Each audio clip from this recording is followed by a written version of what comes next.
আপনারা আপনারা কারা আর কেনই বা আমাকে এখানে বেঁধে রেখেছেন? সবটাই জানতে পারবেন মিস মৌ, তার আগে এখানে একটা সাইন করে দিন। আমি কেন সাইন করব? কে আপনারা? আমাকে ছেড়ে দিন প্লিজ। আমার বাবা খুব অসুস্থ, ওষুধ কিনে বাসায় নিয়ে যেতে হবে। প্লিজ আমাকে যেতে দিন। দেখুন মিস, আপনি যদি সাইন না করেন, এভাবে তর্ক করতে থাকেন, সরি টু সে, তাহলে আপনি আর আপনার বাবার কাছে ফিরে যেতে পারবেন না। তাই ভালোই ভালোই বলছি, সাইনটা করে দিন। মীর, মেয়েটা এইভাবে শুনবে না, ফোনটা বের কর। ফোন বের করার কথা শুনে মৌয়ের কলেজায় পানি যেন শুকিয়ে গেল। এটা ভেবে লোকগুলোর সাথে কি করবে?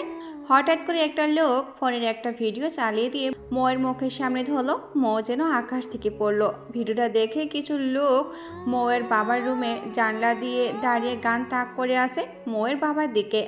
মৌ ভয়ে আর কিছু বলে না, পেপারসটায় কি লেখা আছে তা না দেখে সাইন করে দিল। প্লিজ এখন আমাকে ছেড়ে দিন। আপনারা যা বলেছেন আমি তাই করেছি। এখন প্লিজ আমাকে ছেড়ে দিন। হ্যালো স্যার, ম্যাম পেপারসে সাইন করে দিয়েছে। ওকে। কলটা কেটে দিয়ে লোকটি আমার দিকে তাকিয়ে হেসে দিয়ে বাকি লোকদের কি যেন একটা ইশারা করায় লোকগুলো বাইরে চলে গেল। আপনাদের স্যার কে? আর কেনই বা আমাকে এখানে আটকে রেখেছেন? কি অপরাধ করেছি আমি? আপনি কি করেছেন তা স্যার আপনাকে বলবে, আমি নয়। কে উনি? আড়ালে থেকে কেন আমাকে কষ্ট দিচ্ছে? আড়ালে নয়, মিস মৌমিতা জাহান মৌ। এবার থেকে সামনে থেকে তোমাকে তিলে তিলে কষ্ট দিব। না পারবে মরতে আর না পারবে বাঁচতে। মৌ হঠাৎ করে চমকে ওঠে লোকটির গলা শুনে। মৌয়ের কাছে লোকটির কণ্ঠ চেনা চেনা লাগছে।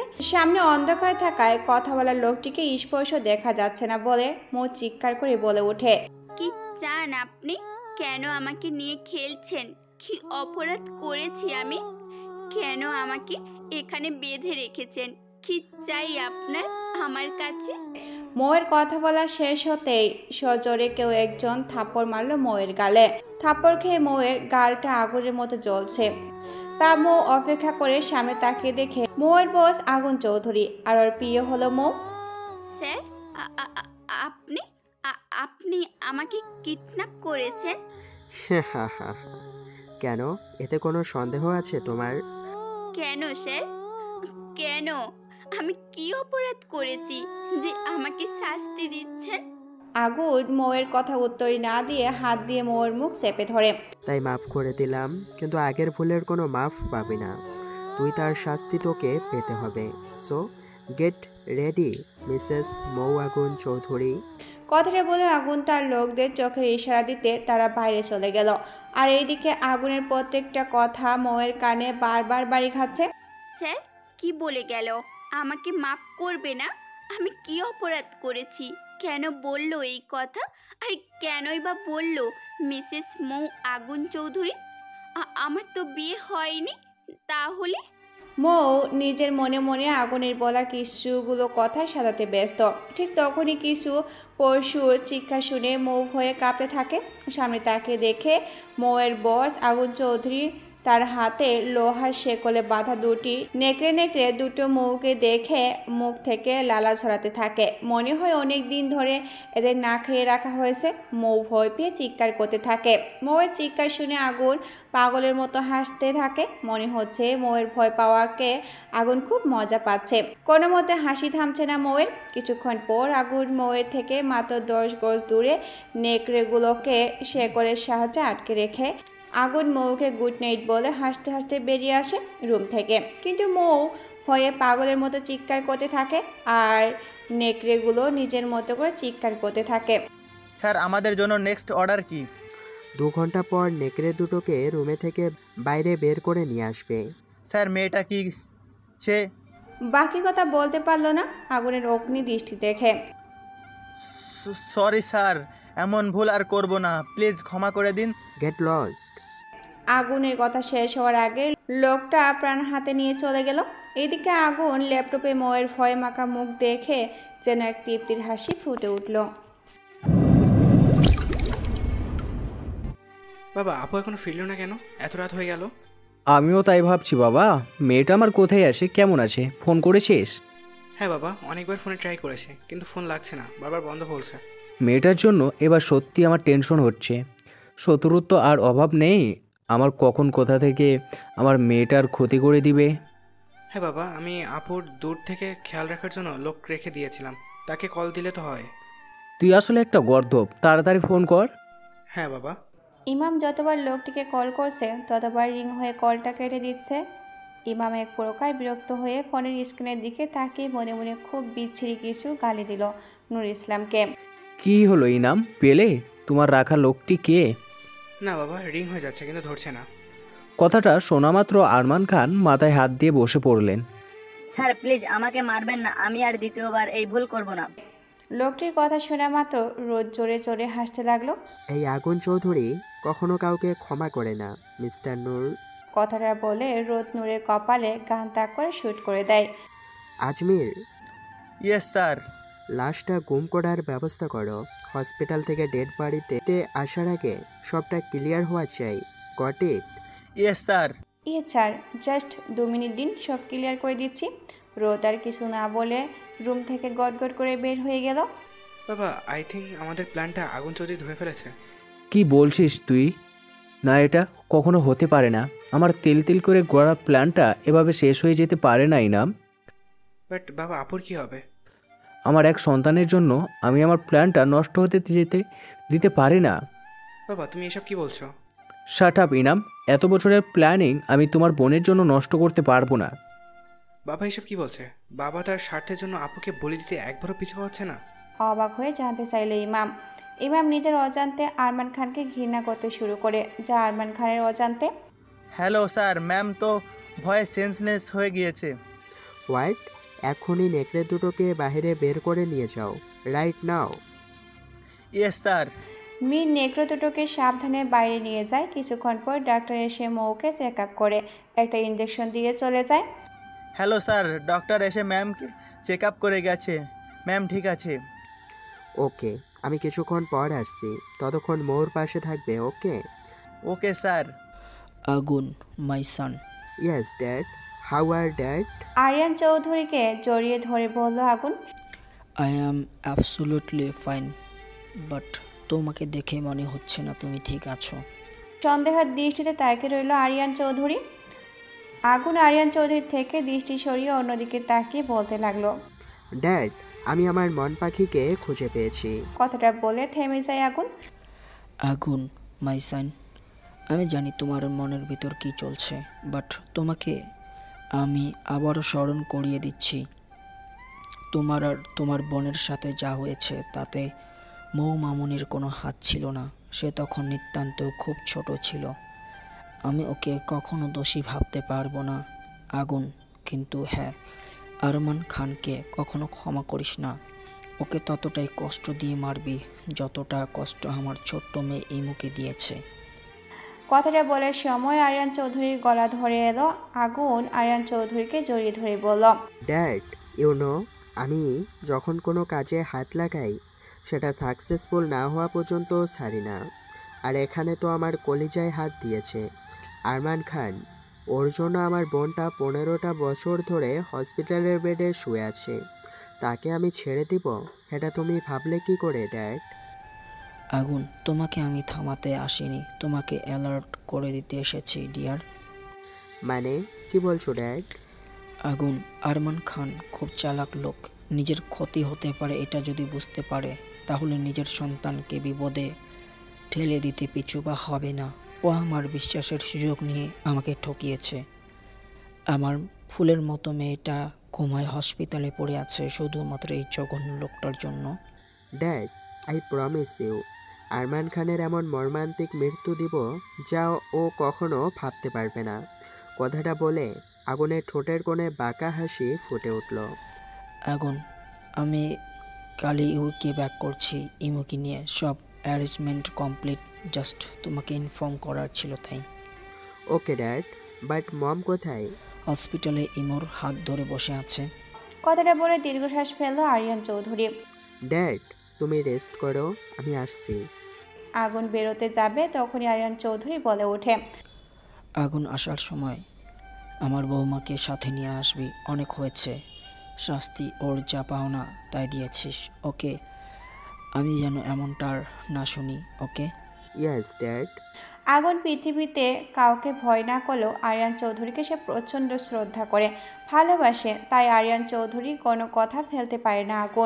আগুন মাথা নিচু করে রুম থেকে বেরিয়ে গেল। ইনাম, যত তাড়াতাড়ি সম্ভব জামা কাপড় প্যাকিং করে নাও, আমরা এক্ষুনি বের হব। বাট বাবা, এখন আমরা কোথায় যাব?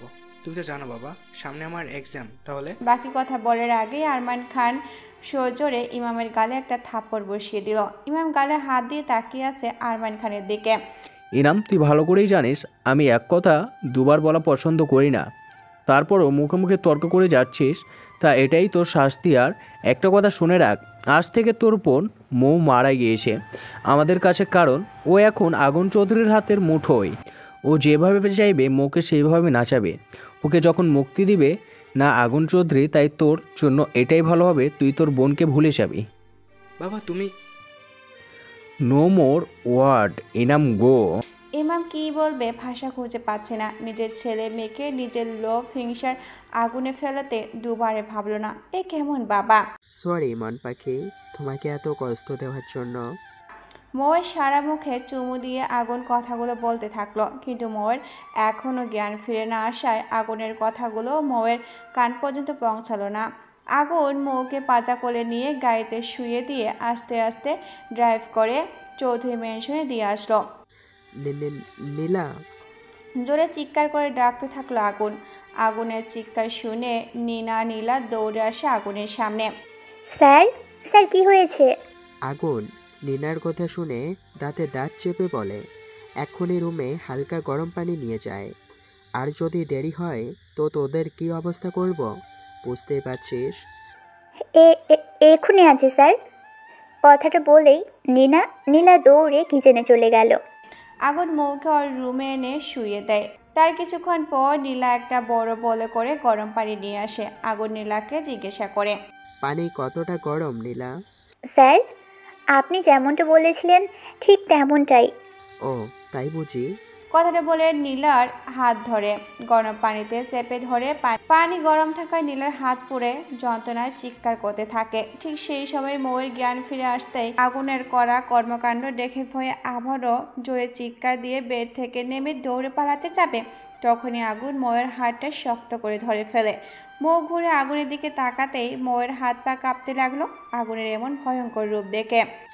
তোমার সাহস কি করে হয় মন পাখি আমার অনুমতি ছাড়া এই রুম থেকে বের হবার? প্রচণ্ড রেগে কথাগুলো বলতে থাকে আগুন। স্যার, আমি বাড়ি যাব স্যার, বাবা ভাইয়ের কাছে যাব, প্লিজ আমাকে যেতে দিন। কান্না করতে করতে বলতে থাকে মৌ। হা হা হা হা, তাই নাকি মিসেস আগুন চৌধুরী? এ বাড়ি কেন, এই রুম থেকে বাইরে এক পা ফেলে দেখো, তোমার পা কেটে আমি তোমার বাবা ভাইকে পার্সেল করে পাঠিয়ে দেব। আগুনের কথা শুনে মৌয়ের কলিজা কেঁপে ওঠে, কারণ কিছুক্ষণ আগে মৌয়ের মেয়ের সাথে করা ঘটনা মৌ নিজ চোখে দেখেছে। তারপর এই হুমকির পর এই রুম থেকে বের হওয়ার চেষ্টা কল্পনাও করতে পারছে না মৌ। কী করবে ভেবে উঠতে পারছে না মৌ। ঠিক সেই সময় আগুন মৌকে পাজা কোলে করে বেডে আবার শুয়ে দিয়ে নীলাকে ইশারা করে রুম থেকে বেরিয়ে যেতে। নীলা চোখের পানি মুছতে মুছতে রুম থেকে দৌড়ে বেরিয়ে গেল। মন পাখি, আমাকে তুমি রাগিও না প্লিজ। আমি রেগে গেলে যখন তখন কিছু একটা করে দিতে পারি, তাই আমি যা বলছি তুমি তাই করবে, কোনো প্রশ্ন ছাড়া, মনে থাকবে? আগুনের কথা শুনে মাথা নেড়ে সায় দেয় মৌ কিছুতেই ওর সাথে করা ব্যবহার মেনে নিতে পারছে না। কেন কেন এমন করছে আগুন, এটা বুঝতে না পেরে মৌ আগুনকে প্রশ্ন করে বসলো। স্যার, আমার সাথে এমন করছেন কেন? আমি কি অপরাধ করেছি? মৌ অবাক চোখে আগুনের দিকে তাকিয়ে আছে। আগুন হঠাৎ করে রুম থেকে বের হয়ে গেল। মৌ ভাবতে থাকে আগুন কেন কিছু না বলে চলে গেল। ভাবতে ভাবতে সামনে তাকিয়ে দেখে আগুন এক র্যাশ কালো গোলাপ নিয়ে দাঁড়িয়ে আছে। কালো গোলাপ? হ্যাঁ, কালো গোলাপ তোমার প্রিয় ফুল তাই না? হ্যাঁ স্যার, এটা আমার প্রিয় ফুল, কিন্তু আপনি জানলেন কি করে? মৌয়ের এমন প্রশ্নে আগুন বাঁকা হেসে মৌয়ের দিকে ঝুঁকে একটা কালো গোলাপ মৌয়ের কানের পিঠে গুজে দেয়। আগুনের হঠাৎ করে এতটা কাছে আসাতে মৌ ভয় পেয়ে যায়, সাথে অন্যরকম অন্যরকম এক ভালো লাগা কাজ করে মৌয়ের মনে। তখনই আগুন মৌয়ের কানে কানে ফিস ফিস করে বলতে লাগলো, অনেক জ্বালিয়েছ আমাকে, এবার আমার জ্বালানোর পালা, তৈরি থেকো মিসেস মৌ চৌধুরী। কথাটা বলে আগুন চলে যেতে নিলে মৌ আগুনকে স্যার বলে ডাক দেয়। আমি জানি তোমার মনে অনেক প্রশ্ন উকি মারছে, তবে তার উত্তর সময় হলে জানতে পারবে। আর সে পর্যন্ত আমার কথা মেনে চললে ভালো থাকবে, নয়তো বাকিটা না বলে আগুন রুম থেকে বেরিয়ে গেল। কিছুক্ষণ পর নীলা একটা ট্রেতে করে মৌয়ের জন্য গরম স্যুপ নিয়ে আসে। মৌ মেয়েটাকে দেখে কিছু জিজ্ঞাসা করবে, ঠিক সেই সময় আরিয়ান চৌধুরী দরজায় নক করে। মৌ কিছু জিজ্ঞাসা করতে গিয়েও থেমে যায় আরিয়ান চৌধুরীকে দেখে। আরিয়ান চৌধুরী রুমে এসে কিছুক্ষণ মৌয়ের দিকে তাকিয়ে থাকে। কি ব্যাপার, লোকটাকে দেখে তো আমার বাবার বয়সের মনে হচ্ছে, কিন্তু আমার দিকে এভাবে তাকিয়ে আছে কেন? মাশাআল্লাহ, আমার বৌমা তো খুব মিষ্টি দেখতে, যেমনটা আমার ছেলে কল্পনা করেছিল। তুমি তো মৌ, তাই না? জি। বেড থেকে উঠতে উঠে জবাব দিল মৌ। তা দেখে আরিয়ান চৌধুরী বলে উঠল, মামুনি, তোমাকে কষ্ট করে উঠতে হবে না, তুমি শুয়ে রেস্ট করো। কিন্তু আপনি, মানে আপনাকে তো ঠিক। চিনলে না তাই তো? হ্যাঁ, মানে? মামুনি, আমি তোমার স্যার, মানে আগুনের বাবা। আরিয়ান চৌধুরীর কথা শোনা মাত্র মৌ বেড থেকে উঠে দাঁড়িয়ে সরি বলতে লাগলো। মামুনি, তুমি বেড থেকে উঠছো কেন, আর সরি বা বলছো কেন? এত ভয় পাবার কিছু নেই। এই যে স্যুপ রাখা আছে, তুমি এক্ষুনি খাওনি কেন? কোনো ব্যাপার না, আমি খাইয়ে দিচ্ছি। না স্যার, আপনাকে কষ্ট করতে হবে না, আমি নিজেই খেয়ে নিচ্ছি।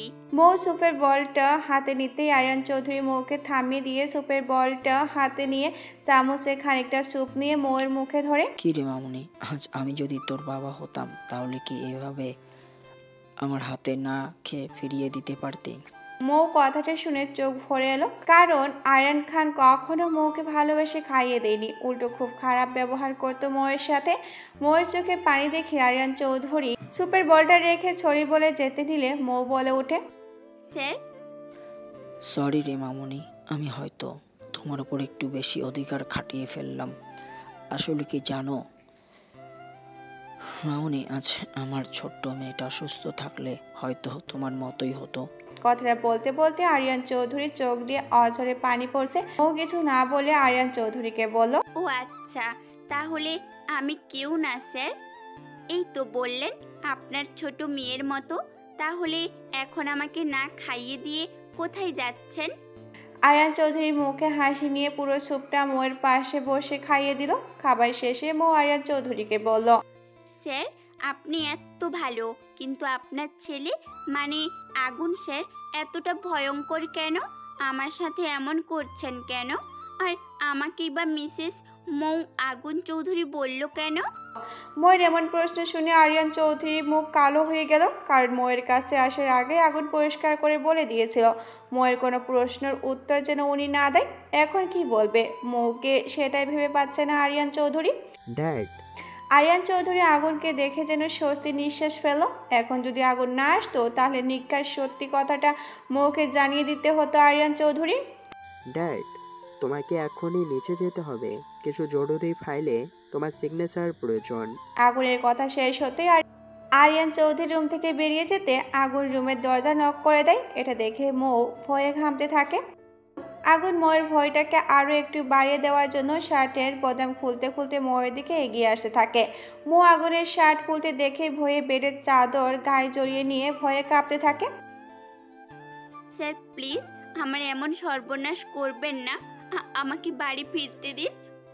এমন মোমেন্টে মৌয়ের কথা শুনে আগুন তেড়ে এসে হাত দিয়ে মৌয়ের মুখটা চেপে ধরে। তোকে আমি আগেও বলেছি আমায় রাগ তুলবি না, তাহলে সেটা তোর জন্য ভালো হবে না। কিরে, বলিনি আমি? শক্ত করে মুখ চেপে ধরায় মৌয়ের ব্যথা কিছু বলতেই পারছে না, শুধু কেঁদেই যাচ্ছে। হঠাৎ করে আগুন মৌকে জড়িয়ে ধরে। মৌ অনেক চেষ্টা করেও নিজেকে আগুনের থেকে ছাড়াতে পারে না, শান্ত হয়ে যায়। আগুন মৌকে ছেড়ে দিয়ে ওয়াশরুমে ঢুকে যায়। এদিকে মৌ কিছুতেই বুঝতে পারছে না কি হচ্ছে ওর সাথে। বাড়িতে যে একটা ফোন করবে সেই উপায়ও নেই, কারণ মৌয়ের ফোন আগুনের কাছে। মৌ বেডের এক কোণায় জড়সড় হয়ে বসে ভাবছে 1 বছর আগের ঘটনা। মৌ, আর কতদিন আমার ঘাড়ে বসে বসে খেয়ে যাবি? যা, এবার একটা চাকরি বাকরি করে আমাকে উদ্ধার কর।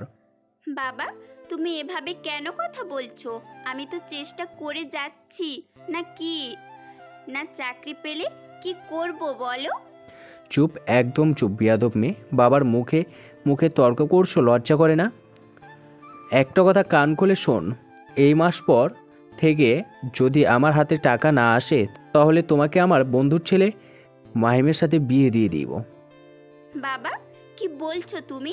এইসব তুমি ভালো করেই জানো মাহিম ভাই কতটা খারাপ একটা ছেলে। নেশা ছাড়া 1 মিনিটও থাকতে পারে না। রাস্তায় মেয়েদের দেখলে টিচ করে, ইপটিচিং করে। এখন খারাপ ছেলের সাথে তুমি আমাকে বিয়ে দিতে চাও? হ্যাঁ, বিয়ে দিয়ে আমার কাছেই টাকায় সব তোকে ওর কাছে বিয়ে দিলে নগদ 10 লাখ টাকা দিবে বলেছে আমাকে। এখন তুই বল কি করবে? চোখের পানি মুছতে মুছতে বলল মৌ। বাবা, আমি আগামী মাস থেকে তোমার হাতে টাকা তুলে দিব, কিন্তু তার বিনিময়ে দয়া করে ওই লম্পট মাহিমের সাথে আমাকে বিয়ে দিও না, প্লিজ। ঠিক আছে, তবে মনে রাখিস আগামী মাস থেকে তুই আমাকে টাকা দিবি। কথাটা বলে আরমান খান বাড়ি থেকে বেরিয়ে পড়লো। ঠিক সেই সময় মৌয়ের ছোট ভাই ইমাম এসে বলল, আপু দেখ না, আজ আবার তোর নামে 1000টা কালো গোলাপ দিয়ে গেল। মৌ পিছনে তাকে দেখে সত্যি আজও 1000টা কালো গোলাপ এসেছে, কিন্তু কে দিয়ে যাচ্ছে, কেন দিচ্ছে তা মৌ নিজেও বুঝতে পারছে না। আপু কয়েক বছর ধরে প্রতিদিন 1-2টা করে 1000টা কালো গোলাপ তোর নামে আসছে, কিন্তু কে দিচ্ছে সে বিষয়ে এখনো জানতে পারলাম না। ইমাম, এটা তো আমিও জানি না কে করেছে এটা। আর সে জানলো বা কি করে আমার প্রিয় ফুল কালো গোলাপের কথা? যাই হোক ইমাম, আমি বের হচ্ছি, কিছু চাকরির ইন্টারভিউ দেওয়ার আছে। ভাগ্য ভালো থাকলে চাকরিটা হয়ে যাবে আজ। বেস্ট অফ লাক আপু। Thank you. মৌ রুমে গিয়ে ড্রেস চেঞ্জ করে কালো রঙের একটা 3 পিস পরে নিয়ে তার উপর ক্রিম কালারের ওড়না দিয়ে হিজাবটা বেঁধে নিয়ে ব্যাগ নিয়ে বেরিয়ে পড়ে। ইনাম মোর পিছনে কোথায় যায়, কি করে, সব ইনফরমেশন আমার চাই। কিন্তু বাবা, আপুর পিছু নেওয়ার প্রয়োজন কেন? সেটা তোমার না জানলেও চলবে। তোমাকে যা বললাম তাই করো, আদারওয়াইজ আমি অন্য কিছু করতে বাধ্য হব। না বাবা, যাচ্ছি। প্রথম ইন্টারভিউটা তো ভালোই হলো, কিন্তু মনে হয় না ওখানে আমার চাকরিটা হবে। এখানে এখন আজকের মতো লাস্ট ইন্টারভিউটা দিব। মৌ চৌধুরী গ্রুপ অ্যান্ড ইন্ডাস্ট্রির অফিসে বসে আছে 2 ঘন্টা যাবৎ, কিন্তু এখনও কেউ মৌয়ের নাম ধরে ডাকছে না। বিষয়টা খুবই বিরক্তিকর লাগছে মৌয়ের কাছে। মৌ রিসেপশনে গিয়ে জানতে চায় ইন্টারভিউটা কখন শুরু হবে। আসলে গত 2 ঘন্টা যাবৎ অপেক্ষা করছি, কিন্তু কেউ এখনও ডাকছে না। রিসেপশনের মেয়েটা মৌকে কিছু বলতে যাবে, ঠিক সেই সময় মৌয়ের পিছনে আগুন চৌধুরীকে দেখে দাঁড়িয়ে সালাম দিতে লাগলো। মৌ কিছু বুঝতে না পেরে পিছনে তাকাতেই মৌয়ের যান বেরিয়ে যাওয়ার উপক্রম। বিজনেস আইকন যে কিনা মাত্র 25 বছরে 3বার অ্যাওয়ার্ড পেয়েছে, সে কিনা মৌয়ের সামনে দাঁড়িয়ে। মিস জান্নাত, হু ইজ শি? স্যার, উনি চাকরির ইন্টারভিউ দিতে এসেছে। ওকে, আমার কেবিনে পাঠিয়ে দিন 2 মিনিট পর। কথাটা বলে আগুন গটগট করে কেবিনে চলে গেল। আর এদিকে জান্নাত অবাক হয়ে দাঁড়িয়ে আছে। আগুনের কথাটা ঠিক মতো হজম করতে পারছে না জান্নাত। এই মেয়ে, আমার হাতে একটা চিমটি কাটো তো। মৌ জান্নাতের কথা শুনে জোরে একটা চিমটি কাটলো জান্নাতের হাতে। জান্নাত কপাল কুঁচকিয়ে মৌকে বলল, মিস মৌমিতা জাহান মৌ, আপনি প্রথম কোনো মেয়ে যে কিনা সরাসরি আগুন চৌধুরীর সাথে সরাসরি কথা বলার সুযোগ পাচ্ছেন। দাঁড়িয়ে আছেন কেন? ডান দিকে সোজা ছাড়ের কেবিন। মৌ কিছু না বলে ব্যাগটা নিয়ে সোজা আগুনের কেবিনের সামনে গিয়ে দরজা নক করে। May I coming sir? Yes. তো মিস মৌমিতা জাহান মৌ, আপনার সার্টিফিকেটগুলো দিন। মৌ ব্যাগ থেকে সার্টিফিকেটগুলো বার করে আগুনের টেবিলের উপর রাখে। আগুন সার্টিফিকেটগুলো একবার ভালো করে দেখে একটা ফাইলে সাইন করতে বলে মৌকে। মৌ পেপারসটা না দেখে সাইন করে দেয়। ততক্ষণে আগুন লাইটার বার করে জ্বালিয়ে দিল মৌয়ের সার্টিফিকেটগুলো। এটা দেখে মৌ চিৎকার করে বলে উঠল, স্যার স্যার, আপনি এটা কি করছেন? কেন পোড়াচ্ছেন আমার সার্টিফিকেটগুলো? হাত দিয়ে আগুন নেভাতে নেভাতে বলতে লাগলো মৌ। আগুন মৌয়ের কথা তোয়াক্কা না করে ল্যান্ডলাইনে ফোন করে ম্যানেজারকে আসতে বলে। স্যার, আসবো? ইয়েস, আজ থেকে আমার নতুন পিএ এই যে মৌমিতা জাহান মৌ, ওনাকে ওনার অ্যাপার্টমেন্ট লেটারটা দিয়ে দিবেন। আর আগামীকাল থেকে চাকরিতে জয়েন করবে। Okay sir. এখন যেতে পারেন। মৌ কি বলবে ভেবে পাচ্ছে না।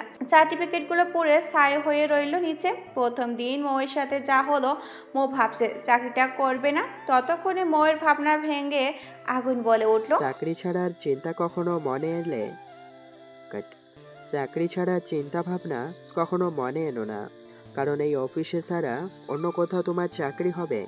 বিকজ সার্টিফিকেট ছাড়া কোনো কোম্পানি তোমাকে চাকরিতে রাখবে না। আগুনের কথা শুনে মৌ যেন রাগে ফেটে পড়ছে।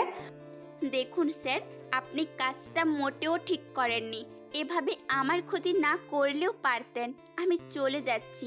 ওহ, আর একটা কথা, আমি অন্য কোথাও চাকরি করতে পারি বা নাই পারি, কিন্তু আপনার এখানে চাকরি আমি করব না। যে অফিসে এমন অসভ্য, বাজে, খারাপ বস থাকে, সেখানে তো একদমই নয়। মৌ বেরিয়ে যেতে নিল, খেয়াল করলো দরজা খুলছে না। অনেক চেষ্টা করেও খুলতে পারে না। পিছনে আগুনের দিকে তাকাতে দেখে আগুন মুখ বাঁকিয়ে হাসছে। মৌ এতক্ষণে বুঝতে পারলো দরজা না খোলার পিছনে এই বাজে লোকটার হাত আছে। মৌ আগুনকে কিছু বলতে যাবে, ঠিক তখনই আগুন চেয়ার ছেড়ে দাঁড়িয়ে মৌয়ের দিকে এগোতে লাগলো। মৌ এতক্ষণ রেগে থাকলেও এখন বেশ ভয় পাচ্ছে আগুনকে দেখে। স্যার প্লিজ, আমি এখানে চাকরি করতে চাই না। আপনি আমাকে যেতে দিন প্লিজ স্যার। ওকে যেতে দিব, তার আগে এটা দেখো এখানে কি লেখা আছে। পেপারসটা মৌয়ের হাতে ধরিয়ে দিয়ে মৌ বেশ 15 বার পেপারসটা ভালো করে দেখলো। দেখে এখন মৌয়ের ইচ্ছে করছে এখানে হাত পা ছড়িয়ে কাঁদতে, কিন্তু তা করতেই পারছে না। মৌ অসহায় দৃষ্টিতে আগুনের দিকে তাকিয়ে বলল, স্যার আমি চাকরিটা করব। মৌয়ের মুখে কথাটা শোনা মাত্র আগুনের ঠোঁটের কোণে হাসি ফুটে উঠল। আগুন আবার তার চেয়ারে বসে পড়ল। তো মিস মৌ, এতক্ষণে বুঝতে পারছেন এখন আপনার কিছুই করার নেই। আপনি যে পেপারসে না দেখে সাইন করে দিয়েছেন সেটা স্পষ্টভাবে লেখা আছে 1 বছরের আগে যদি আপনি চাকরি ছাড়তে চান তাহলে 1 কোটি টাকা জরিমানা দিয়ে চাকরি ছাড়তে হবে। এখন বাড়িতে ফিরে যান, আর যাওয়ার সময় অ্যাডভান্স স্যালারিটা নিয়ে যাবেন। নাও গো। মৌ দরজার দিকে তাকাতে দেখে দরজাটা খোলা। মৌ দ্রুত কেবিন থেকে বেরিয়ে অফিসের বাইরে যেতে নিলে ম্যানেজার পিছন থেকে ডাক দেয়। মৌ দাঁড়িয়ে যায়। ম্যানেজার ছুটে এসে দুটো খাম মৌয়ের হাতে ধরিয়ে দিয়ে চলে যায়। মৌ আর না দাঁড়িয়ে রিক্সা করে বাড়িতে চলে আসে। মৌ, এত দেরি হলো কেন বাড়ি ফিরতে? বাড়িতে ঢুকতেই মৌকে প্রশ্ন করে আরমান খান। বাবা, আমি আজ চাকরি পেয়েছি। কথাটা শোনা মাত্রই আরমান খানের চোখ দুটো খুশিতে চিকচিক করে উঠল। সত্যি বলছিস? কত টাকা স্যালারি? মৌ জানতো ওর বাবা এটাই আগে জানতে চাইবে, তাই কথা না বাড়িয়ে অ্যাডভান্সের টাকার খামটা আরমান খানের দিকে এগিয়ে দিতেই সো মেরে খামটা নিয়ে নেয় আরমান খান। খাম খুলে দেখে 50,000 এত টাকা। টাকা? তুই মনে হয় অনেক ক্লান্ত, যা রুমে যা, আমি খাবার নিয়ে বেরিয়ে যাচ্ছি। মৌ যেন আকাশ থেকে পড়লো আরমান খানের কথা শুনে। যে বাবা মা মরে যাওয়ার পর ভালো করে কথাই বলে না, নিজের হাতে খাবার বেড়ে দেওয়া তো দূরে থাক, আজ নিজ হাতে কিছু টাকা দেওয়া এত ভালোবাসা। মৌ রুমে গিয়ে শাওয়ার নিয়ে বেলকনিতে দাঁড়িয়ে চুল মুছতে থাকে। তখন হঠাৎ করে সামনের ফ্ল্যাটে চোখ পড়তেই মৌয়ের 2 চোখ যেন আটকে গেল। এই শোনো না, প্রতিদিন ভালোবাসার নতুন নতুন গল্প পেতে ও শুনতে চাইলে আমাদের আলোর ডায়েরি চ্যানেলটি সাবস্ক্রাইব করে পাশে থাকা বেল আইকনটি বাজিয়ে দিও, কেমন? মৌ রুমে যেয়ে শাওয়ার দিয়ে বেলকনিতে দাঁড়িয়ে চুল মুছতে থাকে। তখন হঠাৎ করে সামনে ফ্ল্যাটে চোখ পড়তে মৌয়ের 2 চোখ যেন আটকে গেল, কারণ মৌয়ের মুখোমুখি আর কেউ না, আগুন দাঁড়িয়ে আছে। মৌয়ের দিকে কেউ ডেভিল স্মাইল দিয়ে। ইতিমধ্যে মৌয়ের হাত পা কাঁপতে শুরু হয়ে গেছে। টাওয়ালেটা ফেলে দিয়ে দৌড়ে রুম থেকে চলে গেল। এদিকে আগুন মৌয়ের কাণ্ড দেখে শরীর কাঁপিয়ে হাসতে লাগলো। আগুন স্যার এখানে কি করছে? হয়ে কাঁপতে কাঁপতে বলতে লাগলো। মৌ আগুনের ভয়ে বেলকনিতে যাওয়া বন্ধ করে দিল। ইনাম, মৌকে ডেকে নিয়ে আয়, খাবার রেডি আছে। বাবা, তুমি আপুর জন্য নিজ হাতে খাবার সার্ভ করছো? অবাক হয়ে জানতে চাইল ইমাম। ইনাম, বেশি কথা না বলে যা করতে বললাম তাই করো। ইমাম আর কিছু না বলে মৌকে ডেকে চলে গেল। আজ আমার স্বপ্ন সত্যি হলো, মৌকে দিয়ে আমার স্বপ্ন পূরণ করব, আর তা না হলে ফাহিম তো আছেই। কথাটা বলে আরমান খান এক পয়সাশি হাসি দিল। এভাবে কিছু মাস কেটে গেল, কিন্তু আগুনের টর্চার আর কমেনি, উল্টো বেড়েই যাচ্ছে দিনকে দিন। মৌ বিয়ে হয়ে যাওয়ার পর থেকে পিয়নের কাজও করতে হচ্ছে মৌকে।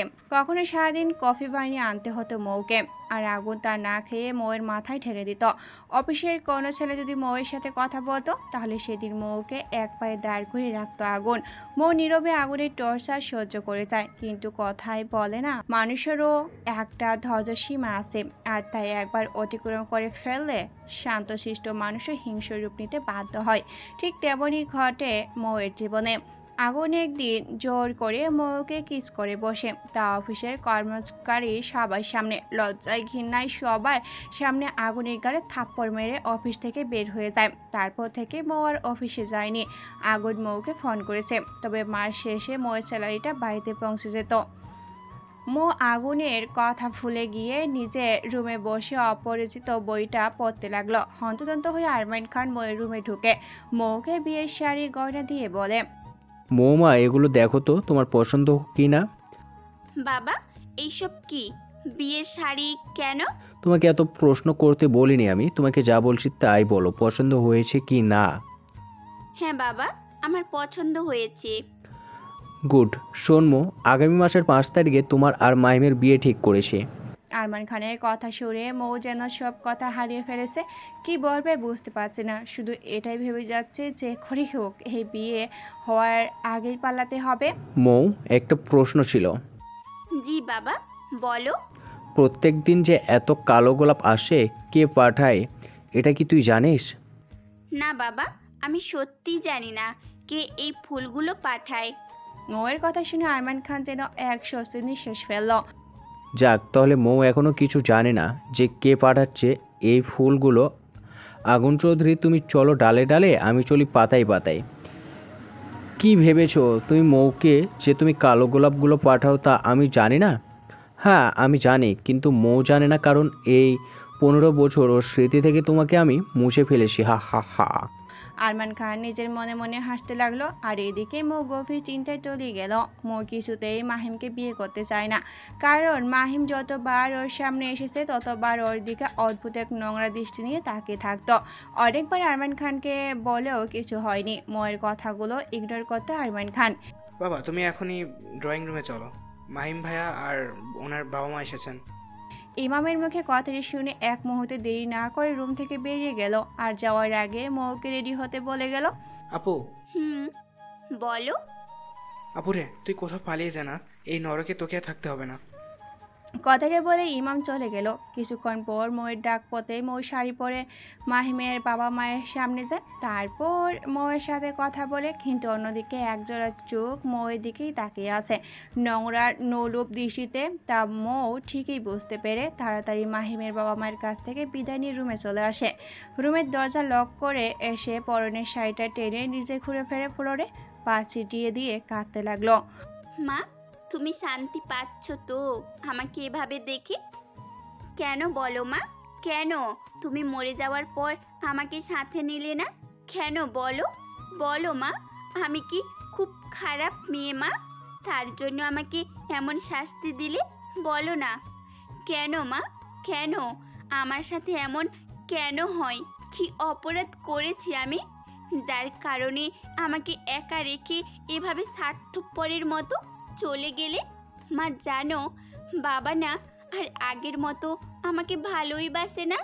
তুমি চলে যাওয়ার পর পর আমার সাথে ভালো করে কথাও বলে না, আগের মতো আদরও করে না, খুব খারাপ ব্যবহার করে, খুব। আচ্ছা মা, আমি কি বাবার সৎ মেয়ে? বলো না মা, বলো। তাই জন্যই কি ওরকম মাতাল নেশাখোর বাজে ছেলের হাতে আমাকে তুলে দিতে চাইছে, যে কিনা মেয়েদের শরীর ছাড়া আর কিছুই বোঝে না? মা গো, তুমি মরে যাওয়ার সময় আমাকে কেন সাথে নিলে না মা, কেন নিলে না? মৌ আর মায়ের ছবি হাতে নিয়ে ছবির দিকে তাকিয়ে কাঁদতে কাঁদতে কথাগুলো বলল। কিন্তু মৌ জানে না দূর থেকে কেউ একজন ময়ের কষ্ট দেখে সে নিজেও কষ্ট পাচ্ছে। দেখতে দেখতে আরও একটা মাস কেটে গেল। এর মাঝে মাহিম আর মৌকে ডিস্টার্ব করার জন্য এই বাড়িতে আসেনি। শুধু একবার মাহিমের বাবা মা এসেছিল বিয়ের শপিংগুলো দেখাতে। মৌ এবার নিজে ডিসিশন নিয়েছে যে বিয়ে সে করবে না, সে যে করেই হোক সে পালিয়ে যাবে। কিন্তু এমন কোনো স্কুল চাই, যেটা বললে অনায়াসে মৌকে আরমান খান বাড়ি থেকে বেরোতে দিবে। মৌয়ের মাথায় আসলো অফিসের কথা। আইডিয়া, বাবাকে যদি বলি অফিসে ইমার্জেন্সি ডেকেছে তাহলে হয়তো আর বারণ করতে পারবে না। যদিও বা ইমামকে সাথে পাঠাই তাহলেও আমার সাথে দিবে। এখন বাবাকে বলতে হবে। মৌ আরমান খানের রুমের সামনে এসে দরজা নক করতে আরমান খান ভিতরে আসতে বলে। মৌ, তুমি এখন এই সময়ে কি ব্যাপার? কপাল কুঁচকে জানতে চাইলো আরমান খান। বাবা, অফিস থেকে ফোন এসেছে, আমাকে ইমার্জেন্সি যেতে বলছে অফিসে। আরমান খান কিছুক্ষণ চুপ থেকেই বলে উঠল, ঠিক আছে যাও, তবে সন্ধ্যার আগে বাড়ি চলে আসবে। বিয়ের আগে বাইরে এত যাতায়াত করা ভালো না। জি বাবা, আমি সন্ধ্যার আগে বাড়িতে ফিরবার চেষ্টা করব। মৌ রুম থেকে বেরিয়ে হাফ ছেড়ে বাঁচলো। নিজের রুমে গিয়ে ড্রেস চেঞ্জ করে নিজের জমানো কিছু টাকা নিয়ে বেরিয়ে পড়লো মৌ। কিন্তু ভাগ্যের কি নির্মম পরিহাস, বাড়ি থেকে বের হয়েছে কিছু দূর যেতে একটা প্রাইভেট কার সামনে থামিয়ে একটা রুমাল দিয়ে মৌয়ের মুখ চেপে ধরে সাথে সাথেই মৌ অজ্ঞান হয়ে যায়। তারপর জ্ঞান ফেরার পর মৌ নিজেকে আবিষ্কার করে একটা রুমে, যেখানে মৌকে একটা চেয়ারের সাথে পা বেঁধে রেখেছে। হঠাৎ করে দরজা খোলার শব্দ পেয়ে মৌ চমকে যায়।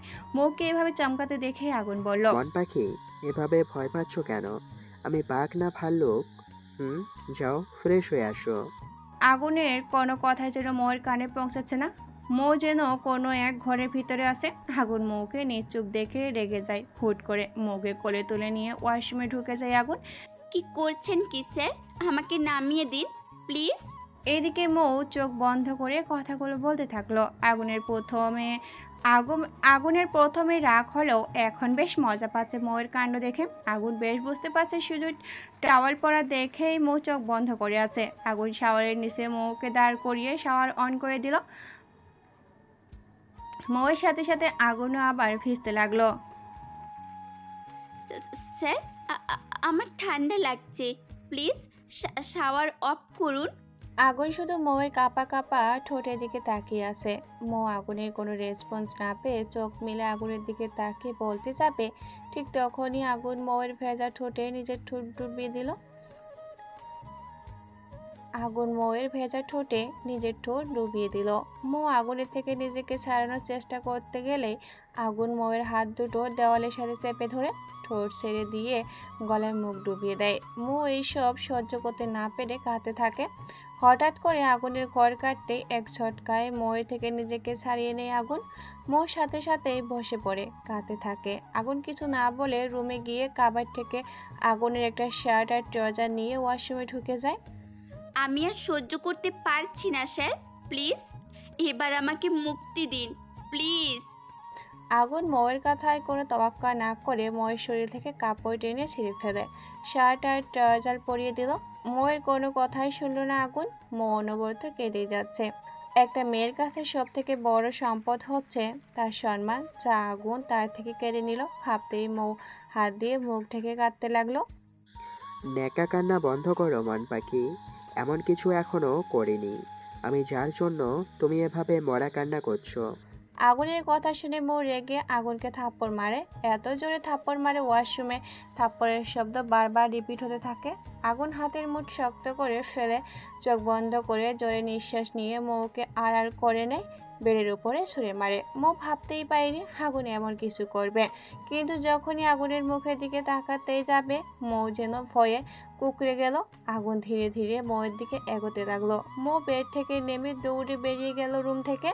How dare she! রেগে টেবিলের উপর রাখা পানির গ্লাসটা ফ্লোরে ছুঁড়ে মেরে রাগে ফুঁসতে লাগলো আগুন। রুম থেকে তো ছুটে বের হলাম, কিন্তু যাব কোথায়? নিচে যাব? কথাগুলো ভাবতে ভাবতে মৌ দৌড়ে নিচে চলে গেল। মেন ডোর থেকে বেরোতে যাবে, ঠিক সেই সময় নীলা এসে মৌয়ের হাত টেনে ধরে। ম্যাম প্লিজ, আপনি আর এক পা বাইরে দিবেন না, তাহলে এটা আপনার জন্য মোটেও ভালো হবে না। মৌ এতক্ষণ হাঁ হয়ে নীলার কথা শুনে গেল। তারপর হঠাৎ করে মৌ নীলার হাত ছুটিয়ে বাইরে দৌড় দিল। এইসব কি আঙ্কেল? মৌ কোথায়? না মানে বাবা, আসলে মৌকে কোথাও খুঁজে পাচ্ছি না। মৌ অফিসে যাওয়ার কথা বলে বেরিয়েছিল, কিন্তু এখনও বাড়িতে ফিরল না। আগুন চৌধুরীর কথা ফাহিমকে জানাতে দিলে চলবে না, তাহলে বড়সড় সমস্যার মধ্যে পড়তে হবে আমাকে। পুলিশের কাছে না যেয়ে আমার বাগান বাড়িতে কি করেন বলুন তো? চলুন, এক্ষুনি চলুন, পুলিশের কাছে যেতে হবে। যে করেই হোক আমার মৌকে চাই। এতদিন নিজেকে সংযত রেখেছি বৈধভাবে ওকে নিজের করে নেব বলে, না হলে কবেই আমার বাগান বাড়িতে তুলে নিয়ে বাসর করে ফেলতাম। তবে জোর করে সব পাওয়াটা মজা না, তাই তো এতদিন কাঠখড় পুড়িয়ে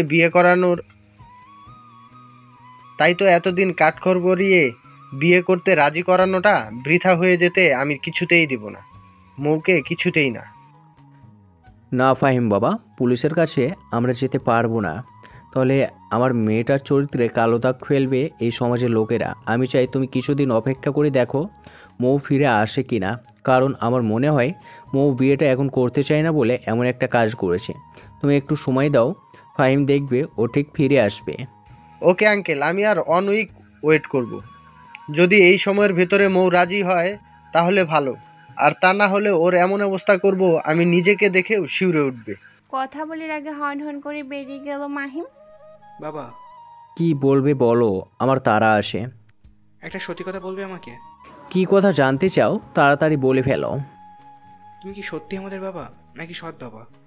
ইমামের হঠাৎ মনে হলো গালটা জ্বলে যাচ্ছে, সাথে কানটা ঝিনঝিন করছে, গাল ধরে দাঁড়িয়ে আছে ইমাম।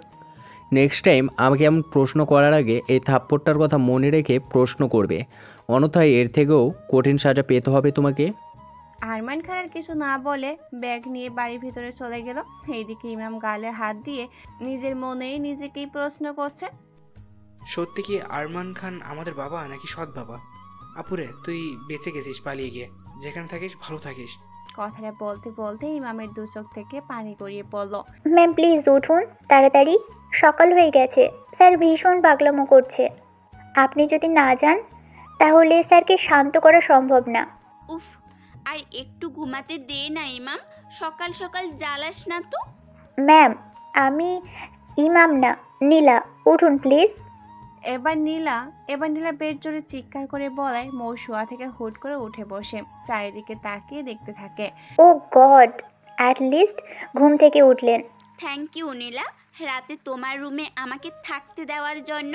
তুমি যদি রাতে আমাকে না আটকাতে তাহলে শিওর আমার লাশটাও কেউ খুঁজে পেত না। ম্যাম এভাবে থ্যাঙ্কস দেওয়ার কিছু নেই। আপনি আমার স্যারের ভালোবাসা। আপনার সেফটির জন্য আমার জান দিলেও আমি একবারও ভাববো না। ওয়েট, কি বলছো তুমি এইসব? আমি স্যারের ভালোবাসা? ম্যাম আপনার প্রশ্নের উত্তর আমি পরে দিব, তার আগে আপনি প্লিজ স্যারের রুমে যান। স্যার রাত থেকে রুমে দরজা বন্ধ করে রেখেছে, কেউ সাহস পাচ্ছে না দরজা নক করার। তাহলে আমাকে কেন বলছো? এক ঢোক গিলে বলল মৌ। কারণ আর সবাইকে কিছু বললেও আপনাকে কিছু বলবে না। শিওর, আপনি চলুন আগে। নীলা মৌকে ঠেলে ঠুলে আগুনের রুমের সামনে দাঁড় করিয়ে দিল। মৌ এবার না চাইতেও দরজা একবার নক করে বসলো, সাথে সাথে আগুন দরজা খুলে মৌয়ের এক হাত টান দিয়ে ভিতরে নিয়ে যায়। লক করে দিয়ে মৌকে বেডের উপরে ছুঁড়ে মারলো। তোর সাহস কি করে হয় আমার অনুমতি ছাড়া আমার রুম থেকে বের হবার? রেগে বলতে থাকে আগুন। স্যার আমি সরি, আমার ভুল হয়ে গেছে, প্লিজ আমাকে ক্ষমা করে দিন। আগুনের ভয়ে মৌয়ের চোখের পানি নাকের পানি একসাথে করে ফেললো। আগুন মৌয়ের চোখের পানি দেখে কিছুটা নরম হয়ে যায়। ধীর পায়ে মৌয়ের কাছে গিয়ে কপালে চুমু দিয়ে মৌয়ের কপালের সাথে কপাল রেখে বলে, মন পাখি, কাল রাতে যদি তুমি নীলার কথা না শুনতে তাহলে হয়তো এখন তোমার সাথে আমি ভয়ঙ্কর কিছু করে ফেলতাম। স্যার আপনি প্লিজ আমার থেকে দূরে থাকুন, আমার সমস্যা হচ্ছে। মৌয়ের এমন অদ্ভুত কথা শুনে মৌকে ছেড়ে দিয়ে আগুন কপাল কুঁচকে তাকালো। আমি তোমার কাছে থাকলে কীরকম সমস্যা হয় তোমার, আমিও একটু শুনি। স্যারের কথা শুনে ওনার দিকে তাকাতে যেন আজ আমার ভীষণ লজ্জা লাগছে। এটা কি জন্য হচ্ছে আদৌ সত্যি জানি না, শুধু এইটুকুই জানি আমাকে এখান থেকে পালাতে হবে। তার আগে জানতে হবে স্যার কেন আমাকে বারবার মন পাখি আর মিসেস বলছে। স্যারের দিকে তাকাতে যেন স্যারের ওই গাঢ় নীল চোখে আটকে গেলাম। কি অসম্ভব সুন্দর দুই চোখ, মনে হয় নীল সাগর, যে কোনো মুহূর্তে আমি ডুবে যেতে পারি। ছি ছি ছি, আমি এসব কি ভাবছি এই বাজে খারাপ লোকটাকে নিয়ে। নিজেকে ধিক্কার দিতে ব্যস্ত মৌ। তখনই আগুন মৌয়ের চুলের মুঠি ধরে ঠোঁটে ঠোঁট ডুবিয়ে দিল। আগুন মৌ আগুনের সিক্স প্যাক বডির সাথে না পেরে উঠতে নেতিয়ে পড়ল। গতকাল রাতে সামান্য সুপ খেয়েছিল মৌ। এখন মৌয়ের পেটে ইঁদুর বিড়াল অলরেডি দৌড়াদৌড়ি শুরু করে দিয়েছে। এখন আবার ঠোঁটের উপর এমন অত্যাচার মৌ সহ্য করতে পারল না, দম বন্ধ হয়ে আসছিল। তখনই আগুন মৌকে ছেড়ে দিয়ে হাঁপাতে লাগলো। নেক্সট টাইম আমার কথার অবাধ্য হলে এর থেকেও কঠিন শাস্তি তোমাকে পেতে হবে। মন পাখি, কাবার্ডে তোমার জন্য ড্রেস রাখা আছে, ফ্রেশ হয়ে নিচে এসো, ব্রেকফাস্ট করব একসাথে, মনে থাকবে? মৌ ভয় পেয়ে মাথা নেড়ে সম্মতি জানালে আগুন গায়ের শার্ট জড়িয়ে নিয়ে নিচে চলে গেল। নীলা, এদিকে আয়। জি স্যার। তোর হাত দেখি। নীলার হাত ধরে। স্যার, আমি ঠিক আছি, কিছু হয়নি। হাত সরিয়ে নিল। তোর কাছে কিছু জানতে চেয়েছি আমি। চোখ গরম করে বলল আগুন। না মানে স্যার। দেখ নীলা, রাগের মাথায় কাল তোকে হার্ট করলাম, কিছু মনে করিস না বোন। না স্যার, আমি কিছু মনে করিনি। রাস্তা থেকে কুড়িয়ে এনে এই এত বড় রাজপ্রাসাদে থাকতে দিয়েছেন, খেতে দিচ্ছেন, আমার মতো অনাথকে বোনের আদরে ভালোবাসা দিয়েছেন। এখন বলছেন আমি কিছু মনে করব? কখনো না। তবে স্যার, একটা কথা বলবো? বল। স্যার, ম্যামকে সব সত্যিটা বলে দিলে তো ম্যাম আর পালাতে চাইতো না, আর আপনাকে বুঝতে পারতো। নীলা, ব্রেকফাস্ট রেডি কর। কথাটা বলেই আগুন ডাইনিংয়ের চেয়ার টেনে বসে পড়ল। কিছুক্ষণ পর আগুন ঘড়ি দেখছে, দেখতে দেখতে প্রায় 30 মিনিট হতে চলল, কিন্তু মৌয়ের নিচের আসার নামই নেই। এবার আগুন বেশ বিরক্ত হয়ে চেয়ার থেকে উঠতে যাবে, ঠিক তখনই উপর থেকে মৌকে নামতে দেখলো। লাল রঙের শাড়ি পরা, ভিজা চুলগুলো ছেড়ে দেওয়া, টুপ টুপ করে চুল থেকে পানি পড়ছে। মৌকে দেখে মনে হচ্ছে মাত্রই সদ্য ফুটে ওঠা একটা লাল গোলাপ। ভাবতেই আগুনের ঠোঁটে হাসি ফুটে উঠল। স্যার, স্যার, কি হলো? হঠাৎ করে ময়ের গলা পেয়ে আগুনের ধ্যান ভাঙলো। ওদিকে নীলা মুখ টিপে টিপে হাসতে লাগলো। এটা দেখে আগুন টেবিলের উপরে পানি রাখা গ্লাসটা ফ্লোরে ছুঁড়ে মারে। মৌ ভয় পেয়ে আগুনের সামনে থেকে যেতে নিলে আগুন মৌয়ের হাত ধরে ফেলে। এইদিকে মৌ আগুনের দিকে করুণ দৃষ্টিতে তাকিয়ে বলল, স্যার, আপনি প্লিজ শান্ত হন। আমি কোথাও যাচ্ছি না, এখানেই আছি। এখানে বসো। স্যারের কথা মতো চেয়ারে চুপ করে বসে পড়লাম। নীলা ঝটপট আগুন আর মৌকে চা নাস্তা দিল। মৌ কিছু না খেয়ে চুপ করে বসে রইল। আগুন চাটা মুখে নিতে দেখে মৌ না খেয়ে চুপ করে বসে আছে। আগুন চাটা নিচে রেখে ব্রেডে হাত দিয়ে মৌয়ের মুখে ঢুকিয়ে দেয়। আচমকা এমন ঘটনার জন্য মৌ মোটেও প্রস্তুত ছিল না। কোনোভাবে খাবারটা খেয়ে রাগে কণ্ঠে আগুনে কিছু বলতে যাবে, তখনই আগুনের ফোনটা বেজে ওঠে। কাজটা কমপ্লিট? ইয়েস স্যার, আপনি যেভাবে বলেছিলেন সেভাবেই কাজটা করেছি। তবে ছেলেটি বেশ সমস্যা করেছে, মানে খুব চেঁচামেচি করেছে। ইউ ইডিয়েট, কি করে একটা ছেলেকে হ্যান্ডেল করতে হয় তা এখনো শিখিসনি? Sorry sir. Sorry my food. মেয়েটিকে অজ্ঞান করে রাখ, আমি আসছি। Okay sir. আগুনের ফোনে কথা বলা শেষ হতেই সামনে তাকে দেখে মৌ অবাক দৃষ্টিতে ওর দিকে তাকিয়ে আছে। মন পাখি, এভাবে প্লিজ আমার দিকে তাকিয়ে থেকো না, নিজেকে কন্ট্রোল করতে পারি না।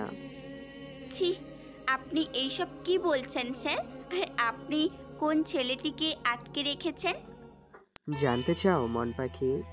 মৌ মাথা নাড়িয়ে সম্মতি জানালে আগুন এক গ্লাস দুধ নিয়ে মৌকে জোর করে খাইয়ে দিয়ে মৌকে আটকলা করে গাড়িতে বসিয়ে সিট বেল্ট লাগিয়ে দিয়ে গাড়ি নিয়ে বেরিয়ে পড়লো।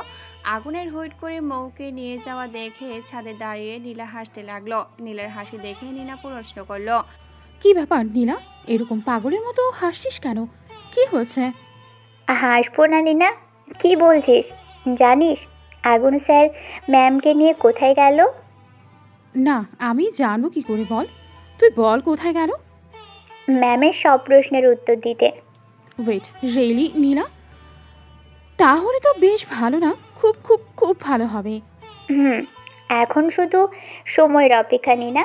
চল নিচে চল, স্যারের রুমটা সাজিয়ে ফেলি ম্যামের প্রিয় ফুল দিয়ে। চল। স্যার, আমরা কোথায় যাচ্ছি? আগুন মৌয়ের প্রশ্নের উত্তর শুধুমাত্র একটা মিষ্টি হাসি দিয়ে দিল। খুব তাড়াতাড়ি জানতে পারবে। মন পাখি, জাস্ট একটু প্যাশেন্স রাখো। পেশেন্স রাখবো মানে?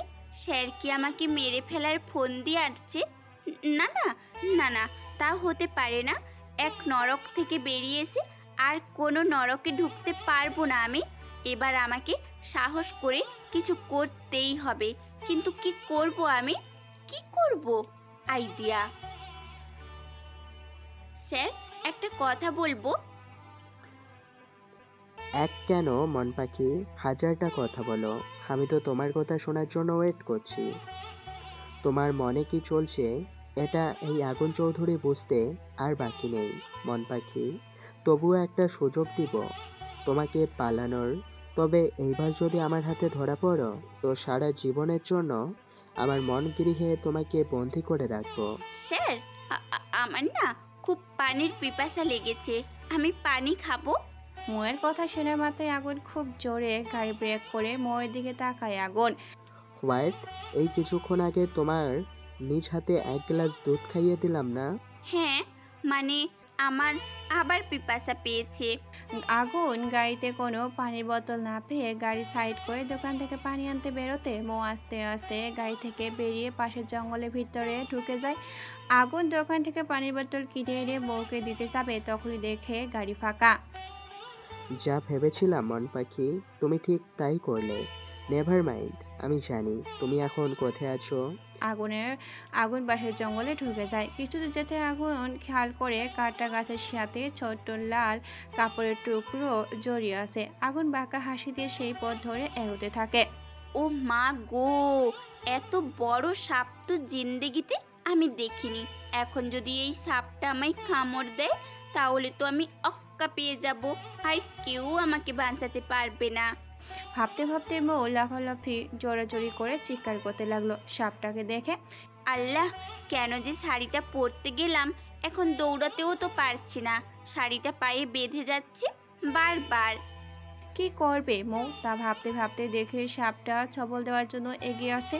মৌ ভয়ে হাত দিয়ে চোখ বন্ধ করে দাঁড়িয়ে আছে। বেশ কিছুক্ষণ পর মৌ খেয়াল করলো সাপটা এখনো ছবল দেয়নি, পায়ে কোনো ব্যথা অনুভব করলো না। চোখ থেকে হাত সরিয়ে সাপটাকে দেখার জন্য পিটপিট করে তাকাতে দেখি সামনে স্বয়ং আগুন চৌধুরী দাঁড়িয়ে আছে, হাত দুটো পকেটে রেখে মুখে কিউট মার্কা একটা হাসি হেসে মুখ নিয়ে আমার দিকে তাকিয়ে আছে। আমি কি বলবো বুঝতেই পারছি না। চারদিকে তাকিয়ে দেখলাম কোথায় ওই সাপটাকে দেখতে পেলাম না। তা দেখে এক স্বস্তির নিঃশ্বাস ফেললাম, কিন্তু এখন ভাবছি এই লুচু শ্যাটটার হাত থেকে কি করে বাঁচা যায়। এখন কি দৌড় দিব নাকি হেঁটে হেঁটে যাব? আর এই শাড়ি পরে তো বেশি দূর পর্যন্ত দৌড়াতেও পারবো না। তাহলে আমি বলছি তাহলে কি করবে? মানে? It's simple. ওয়েট, বেশি কথা সুযোগ না দিয়ে কোলে তুলে নিলাম। এই এই কি করছেন কি? ছাড়ুন আমাকে, আমি আপনার সাথে যাব না কোথাও। তাহলে কি ওই লম্পট মাহিমের কাছে যাবে? গাড়িতে বসিয়ে দিয়ে বলল আগুন। মাহিমের কথা শুনতেই মৌ চুপ হয়ে গেল। কেন যেন এক অজানা ভয় ঘিরে ধরেছে মৌকে। আগুন আপাতত মৌয়ের ভয়টা কাটাতে চায় না, তাই সে গন্তব্য পৌঁছানোর জন্য গাড়ি স্টার্ট দিল। মন পাখি, নামো। আগুনের কথা মতো মৌ চুপচাপ গাড়ি থেকে নেমে গেল।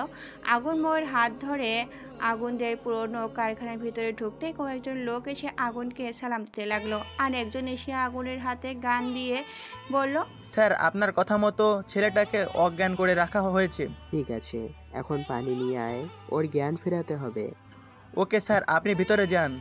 লোকটি আগুনের কথা মতো পানি আনতে বাইরে চলে গেল, আর আগুন মৌকে নিয়ে ভিতরে চলে গেল। মৌ কিছু জিজ্ঞাসা করতে যাবে আগুনের কাছে, তখনই আগুন চোখের ইশারায় মৌকে চুপ থাকতে বলল। আমাকে না দেখে সামনে ওই চেয়ারে যে ছেলেটিকে দেখছো, ওর চোখে মুখে পানি দিয়ে জ্ঞান ফেরাতে হবে তোমাকে। আমি? হ্যাঁ তুমি। মিলন পানির বোতলটা মন পাখির হাতে। আগুনের কথা মতো মিলন পানির বোতলটা মৌয়ের হাতের দিকে দেয়। মৌ ধীরে ধীরে ছেলেটার কাছে দাঁড়াতেই মৌয়ের হাত থেকে পানির বোতলটা পড়ে গেল। কাঁপা কাঁপা গলায় বলে উঠল, ইমাম। মিলন পানির বোতলটা নিচ থেকে তুলে আবার মৌয়ের হাতে দিল। মৌ বোতলের মুখটা খুলে হাতে পানি নিয়ে ইমামের মুখে ছিটিয়ে দিয়ে পাগলের মতো কাঁদতে লাগলো। ইমামের ভাই, কি হয়েছে তোর? এই ভাই, চোখ খোল, দেখ আমি তোর সামনে দাঁড়িয়ে, একবার চোখ মেলে তাকা না ভাই। ধীরে ধীরে জ্ঞান ফিরতে সামনে মৌকে দাঁড়িয়ে থাকতে দেখে চমকে যায়। আপু তুই এখানে? আর আমাকে কেন এরা তুলে আনলো? ইমামের কথা শুনে একরাশ ঘৃণা নিয়ে আগুনের দিকে তাকিয়ে রইল মৌ। আগুন মৌয়ের চোখ দেখে বুঝতে পারলেও মৌ ওকে ফুল বুঝছে, তাই ক্লোরোফাইভ করার জন্য মৌয়ের দিকে দুপা এগোতেই মৌ দুপা পিছিয়ে গেল। এটা দেখে আগুন সেখানে থমকে গেল। মিলনকে চোখের ইশারায় যেতে বলল আগুন। মিলন চলে যেতেই আগুন পানির বোতল নিয়ে পুরো পানিটা ইমামের মুখে ঢেলে দেয়। আগুনের এমন কাজ দেখে মৌ হতবাক হয়ে যায়। মৌ রেগে গিয়ে আগুনের হাত ধরে ধাক্কা মেরে ইমামের কাছ থেকে সরিয়ে দিয়ে বলতে থাকে, হাউ ডিয়ার ইউ মিস্টার আগুন চৌধুরী, আপনার সাহস কি করে হয় আমার ভাইয়ের সাথে এমন বিহেভিয়ার করার? কথাগুলো বলতে বলতে মৌয়ের চোখ মুখ লাল হয়ে যায়। আগুন এতক্ষণ চুপ করে মৌয়ের সাহস দেখছিল, কিন্তু হঠাৎ করেই ইমাম মৌয়ের হাত চেপে ধরে কিছু বলতে যাবে, তখনই মৌ বলে উঠল, ভাই তুই চিন্তা করিস না, আমি থাকতে এই লোকটা তোর কোনো ক্ষতি করতে পারবে না।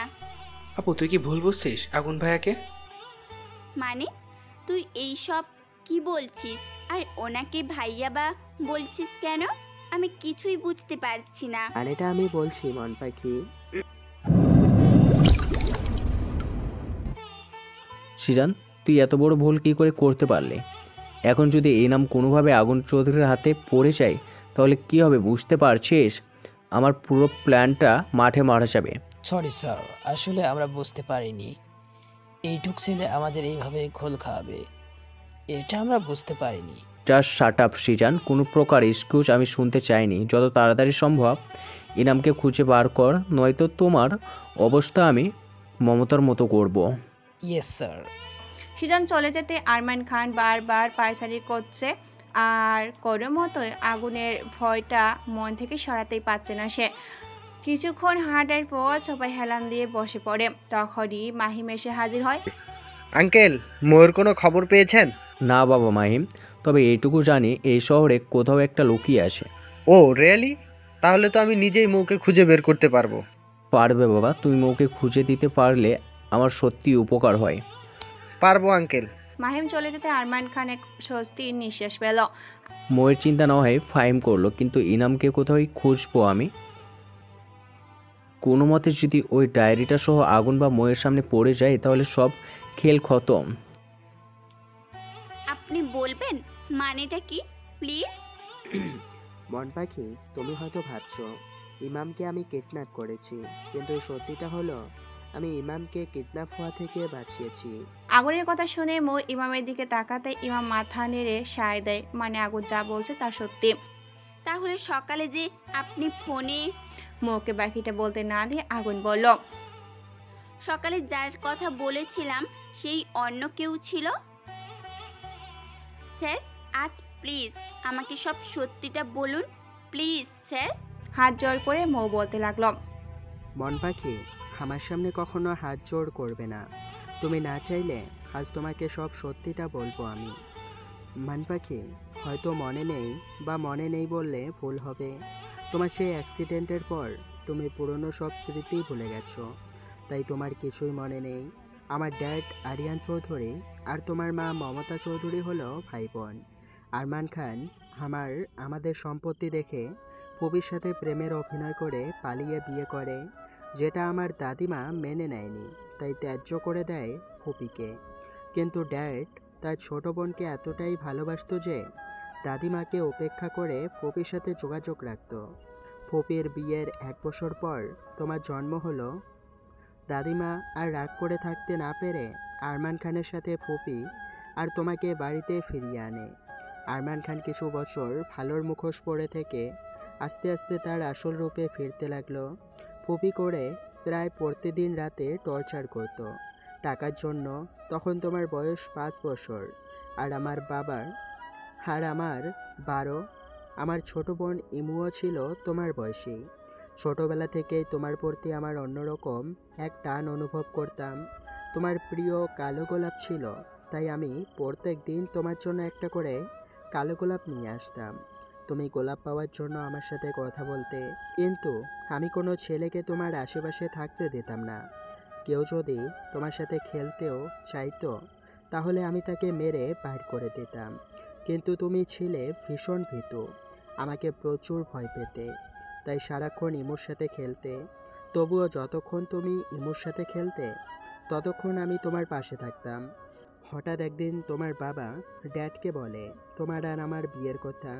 তখন আমরা কেউ জানতাম না ওই জানোয়ারটার আসল উদ্দেশ্য। ড্যাড এক কথায় রাজি হয়ে যায়, কিন্তু মম প্রথম রাজি ছিল না। কিন্তু ড্যাড কোনোভাবে মমকে রাজি করিয়ে নেয়। কথা হয় আমাদের এখন শুধু ইসলামের নিয়ম অনুযায়ী বিয়ে হবে, আর রেজিস্ট্রি হবে আমরা বড় হলে। কথা অনুযায়ী তার ঠিক 7 দিন পর তোমার আর আমার বিয়ের আয়োজন করা হয়। সেদিন তোমাকে লাল শাড়ি পরে অসম্ভব সুন্দর লাগছিল, তোমার একেবারে পুতুল বউয়ের মতো। আমি হা করে শুধু তোমাকে দেখছিলাম। এদিকে কাজী সাহেব বারবার আমাকে কবুল বলতে বলছিল। সেদিকে আমার কোনো হুঁশ ছিল না। তুমি দৌড়ে এসে আমাকে ঝাপটে ধরে বলতে লাগলে, আগুন ভাইয়া কবুল বলছো না কেন? তুমি না কবুল বললে তো আমার পুতুলের বিয়ে হবে না। তখন তোমার কথা আর কাণ্ড দেখে সবাই খুব জোরে জোরে হেসে দিয়েছিল। তারপর আমি কবুল বলার পর তুমিও বারবার কবুল কবুল বলে চেঁচাতে লাগলে। সব কিছুর মাঝে বিয়েটা হয়ে গেল। আরমান খানকে কোথাও দেখতে না পেয়ে মম ড্যাড খুঁজতে লাগলো। এতক্ষণ মৌ মন দিয়ে সবটা শুনছিল, কিন্তু হঠাৎ বলতে বলতে আগুন থেমে যাওয়ায় মৌ বলতে লাগলো, থেমে কেন গেলেন বলুন, তারপর কি হলো? এতক্ষণ আগুন মুখে এক অদ্ভুত প্রশান্তির হাসি নিয়ে কথাগুলো বলছিল, কিন্তু মৌয়ের কথা শুনে সেই হাসি বিলীন হয়ে গেল। চোখ ছলছল করছে আগুনের, কষ্ট হচ্ছে। তারপরও আবার বলতে লাগলো আগুন, ড্রয়িং রুমে কাউকে না দেখতে পেয়ে মম ড্যাড রুমে গিয়ে খুঁজতে যেতেই দেখে ডেডের কাবার্ড খোলা। চেক করতে দেখে ক্যাশ সাথে গোল্ড, ডায়মন্ড, জুয়েলারি কিছুই নেই। ইভেন দাদিমার রুমেও সেই একই অবস্থা। দেখে ফুপি রুমে যেয়ে দেখে পুরো আলমারি খালি, কোনো কাপড় নেই। আরমান খান বা ফুপি ড্যাড মমের সন্দেহ হলে তারা ছাদে খুঁজতে যেতেই ইমুর চিৎকার কানে ভেসে আসে। মম ড্যাড দৌড়ে ছাদে পৌঁছাতে অনেক দেরি হয়ে যায়। ছাদে উঠে দেখতে পাই আরমান খান ফুপির হাত টেনে নিয়ে নিচে যেতে চাইছে, আর ফুপি বারবার ছাদের কার্নিশের দিকে যেতে চাচ্ছে। এটা দেখে ড্যাড রেগে গিয়ে আরমান খানের গালে থাপ্পড় মেরে দিয়ে ফুপিকে আরমানের হাত থেকে ছাড়াতে গেলে ফুপি বলে ওঠে, ভাইয়া ইমুকে বাঁচা, এই জানোয়ারটা ইমুকে ছাদ থেকে ফেলে দিছে, তোরা ইমুকে বাঁচা। কথাটা বলেই ফুপি জ্ঞান হারায়। আর এদিকে মম ড্যাড ইমুর এই অবস্থা দেখে পাগলের মতো করতে লাগলো। সবাই মিলে ইমুকে হসপিটালে নিয়ে আসে। ডক্টর ট্রিটমেন্ট শুরু করতেই ড্যাড পুলিশকে নিয়ে বাড়িতে এসে দেখে আরমান খান, ফুফি বা তোমার কোনো চিহ্ন বাড়িতে নেই। আমরা হসপিটালে যেতেই তোমাকে আর ফুফিকে নিয়ে আরমান খান শহর ছেড়ে পালিয়ে যায়, শুধুমাত্র কিছু টাকার জন্য। জানো মন পাখি, আমার ছোট্ট বোনটার দোষ কী ছিল? দোষ ছিল একটা, যে আরমান খানকে টাকা চুরি করতে ইমু দেখে ফেলেছিল। শুধু এইটুকু কারণের জন্য ইমুকে এত বড় শাস্তি পেতে হচ্ছে হসপিটালের বেডে শুয়ে। আগুনের কথা শুনে মৌ ফুপিয়ে ফুপিয়ে কাঁদতে লাগলো। ছি, বাবা এতটা খারাপ? কিছু টাকার জন্য একটা ছোট্ট নিষ্পাপ বাচ্চাকে মেরে ফেলতে কলিজা কেঁপে উঠলো না? তখনই আগুন মৌকে ধমক দিয়ে বলল, না, আমার বোন মরেনি, তবে জিন্দা লাশ হয়ে হসপিটালের বেডে 15 বছর যাবৎ শুয়ে আছে। মৌ কিছু না বলে শুধু কেঁদে যাচ্ছে আর নিজেকে ধিক্কার দিচ্ছে এমন পিতার মেয়ে হওয়ার জন্য, যে কিনা টাকার লোভে একটা বাচ্চা মেয়েকে মেরে ফেলতে দ্বিধাবোধ করেনি। তারপর কি হলো জানতে চাইবে না মন পাখি? আপনি আমাকে কি করে খুঁজে বের করলেন? তুমি আমার স্ত্রী মন পাখি, তোমাকে তো আমাকে খুঁজে বের করতেই হবে, তাই না? আপনি কি করে জানলেন?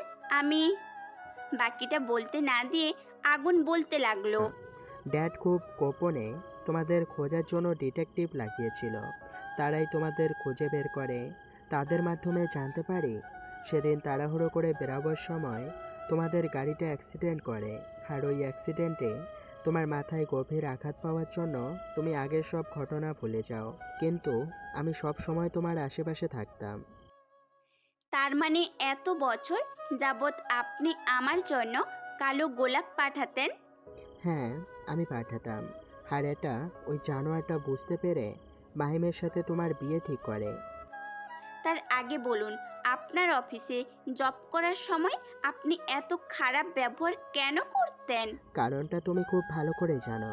ছোট্টবেলা থেকে কোনো ছেলেকে তোমার আশেপাশে আমি সহ্য করতে পারতাম না, আর সেখানে তুমি অফিসের কলিগদের সাথে হেসে হেসে কথা বলতে, যা আমি মোটেও সহ্য করতে পারতাম না মন পাখি। আগুনের কথা শুনে ময়ের ঠোঁটে এক চিলতে হাসি ফুটে উঠল। মো মনে মনে ভাবছিল, সত্যি কেউ ওকে এতটা ভালোবাসতে পারে? আপু এটা নে। কি এটা ইমাম? আপু এটা আম্মুর ডায়েরি। ডায়েরি? হ্যাঁ আপু, তুমি এটা পড়লে জানতে পারবে বাবা কতটা নীচ প্রকৃতির লোক। ইমামের কথা শুনে মৌ ডায়েরিটা হাতে নেয়। দেখুন মিস্টার চৌধুরী, আমার ছোটবেলার কথা মনে নেই তা কেন আপনি খুব ভালো করেই জানেন। আর এখন তো আমিও জানলাম আপনি আমার মামাতো ভাই, তাই আপনাকে সরাসরি বলছি আমি এই বিয়েটা মানি না। হোয়াট? আপু এটা তুই কি বলছিস? আমি যা বলছি ঠিক বলেছি ইমাম। আর এই মিস্টার আগুন চৌধুরী বাবা যা যা আপনাদের সাথে করেছে তা হয়তো আমি ঠিক করতে পারবো না, কিন্তু এই নয় যে আপনি যে বিষয়টা কথা বলেছেন তা আমি মেনে নিব। কি বলতে চাইছো মন পাখি? ক্লিয়ার করে বলো। আমি যা বলেছি ক্লিয়ার করে বলেছি। শুনুন, আমি এই বিয়েটা মানি না। যেটা হয়েছে ওটা ছিল বাবার একটা প্ল্যান। আমি আর কিছুতেই বাবার প্ল্যানের অংশ হতে পারবো না।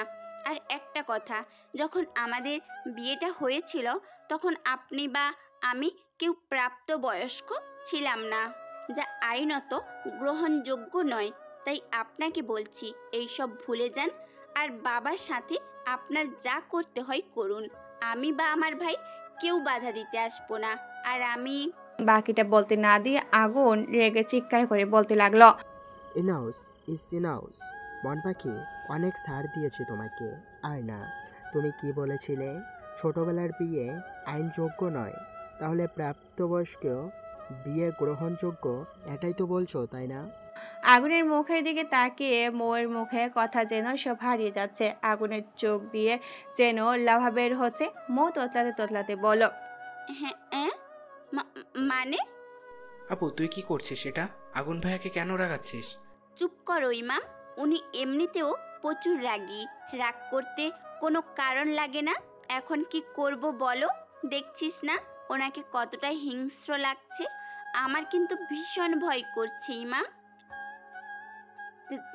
দেখুন স্যার, আমি আমার কথা বলে দিয়েছি, আমি আপনার সাথে থাকবো না। কথাটা শেষ হওয়ার আগে আগুন মৌয়ের ঠোঁটে ঠোঁট ডুবিয়ে দিল। আগুনের রাগ কামড়ে পরিণত হচ্ছে। মৌসেও নিজের থেকে আগুনকে সরাতে পারছে না। এইদিকে ইমাম লজ্জা পেয়ে অন্যদিকে ফিরে আসে। কয়েক মিনিট পর মৌকে ছেড়ে দিয়ে হাঁপাতে থাকে। আগুনের দিকে আর একটু হলে মৌয়ের নিঃশ্বাস আটকে যেত এই অবস্থা। মৌ প্রচণ্ড পরিমাণে রেগে যায়, কারণ ওর সামনে দাঁড়িয়ে আছে ইমাম। ছোট ভাইয়ের সামনে এভাবে কিস করায় মৌ লজ্জায় যেন মরে যাচ্ছে। এদিকে আগুনের উপর রাগটা আরও সামলাতে না পেরে ঠাস করে আগুনের গালে একটা থাপ্পড় মেরে দিল মৌ। আচমকা এমন ঘটনায় ইমাম আগুন দুজনেই চমকে যায়। আগুন রাগে হাত মুঠিবদ্ধ করে দেয়ালে খুব জোরে একটা ঘুষি মারে। তার হাত কেটে গল গল করে রক্ত পড়ছে। হাজারই হোক, বাঙালি নারী কখনো নিজের স্বামীকে রক্তাক্ত অবস্থায় দেখতে পারে না। মৌ তার ব্যতিক্রম নয়। শাড়ির আঁচল খানিকটা অংশ ছিঁড়ে আগুনের কাটা হাতটায় বেঁধে দেয়। মৌ কিছু বলতে যাবে তখনই আগুন মৌকে ঘাড়ে তুলে নিয়ে কারখানা থেকে বেরিয়ে পড়ে। সাথে সাথে ইমামও আগুনের সাথে বেরিয়ে গেল। স্যার, আপনি কি করছেন? প্লিজ আমাকে ছাড়ুন। ইমাম ভাই, এই ডেঞ্জারাস লোকটার হাত থেকে আমাকে বাঁচাও না ভাই, প্লিজ। আজ হয়তো আমাকে মেরেই ফেলবে বলে কাঁদতে লাগলো মৌ। অজানা এক ভয় চেপে ধরেছে মৌকে। কি করতে যাচ্ছে আগুন তার সাথে? ইমাম মৌকে নিয়ে আগুন চৌধুরী মেনশনে ফিরে এলো। এইদিকে নীলা আগুনকে দেখে ভয়ে হাত পা কাঁপছে। আগুন নীলার সামনে এসে বলল, নীলা, ইমামকে ওর রুমে দেখিয়ে দাও, আর এখন যেন কেউ আমাকে ডিস্টার্ব না করে। কথাটা বলে আগুন মৌকে কলে নিয়ে ওপরের রুমের দিকে চলে যায়। আগুনকে যেতে দেখে নীলা যেন হাঁপ ছেড়ে বাঁচত। ইমামকে নিচের একটা রুম দিয়ে নিজেদের কাজে চলে গেল নীলা। স্যার প্লিজ আপনি কি পাগল হয়ে গেলেন না কি? কি করছেন কি? মৌয়ের কোনো কথাই যেন আগুনের কানে ঢুকছে না। আগুন মৌয়ের শাড়ি খোলায় ব্যস্ত। খুব শখ না আমার থেকে দূরে চলে যাওয়ার, তাই না? আজ তোর এমন অবস্থা আমি করব যে আমাকে ছেড়ে যাওয়ার কথা ভুলেও মনে আনবি না। আগুন মৌয়ের শাড়িটা এক চটকায় খুঁড়ে ফেলে ফ্লোরে ছুঁড়ে মারে। মৌকে বেডের সাথে দু হাত চেপে ধরে সারা মুখে চুমু খেতে থাকে। এক পর্যায়ে চুমুগুলো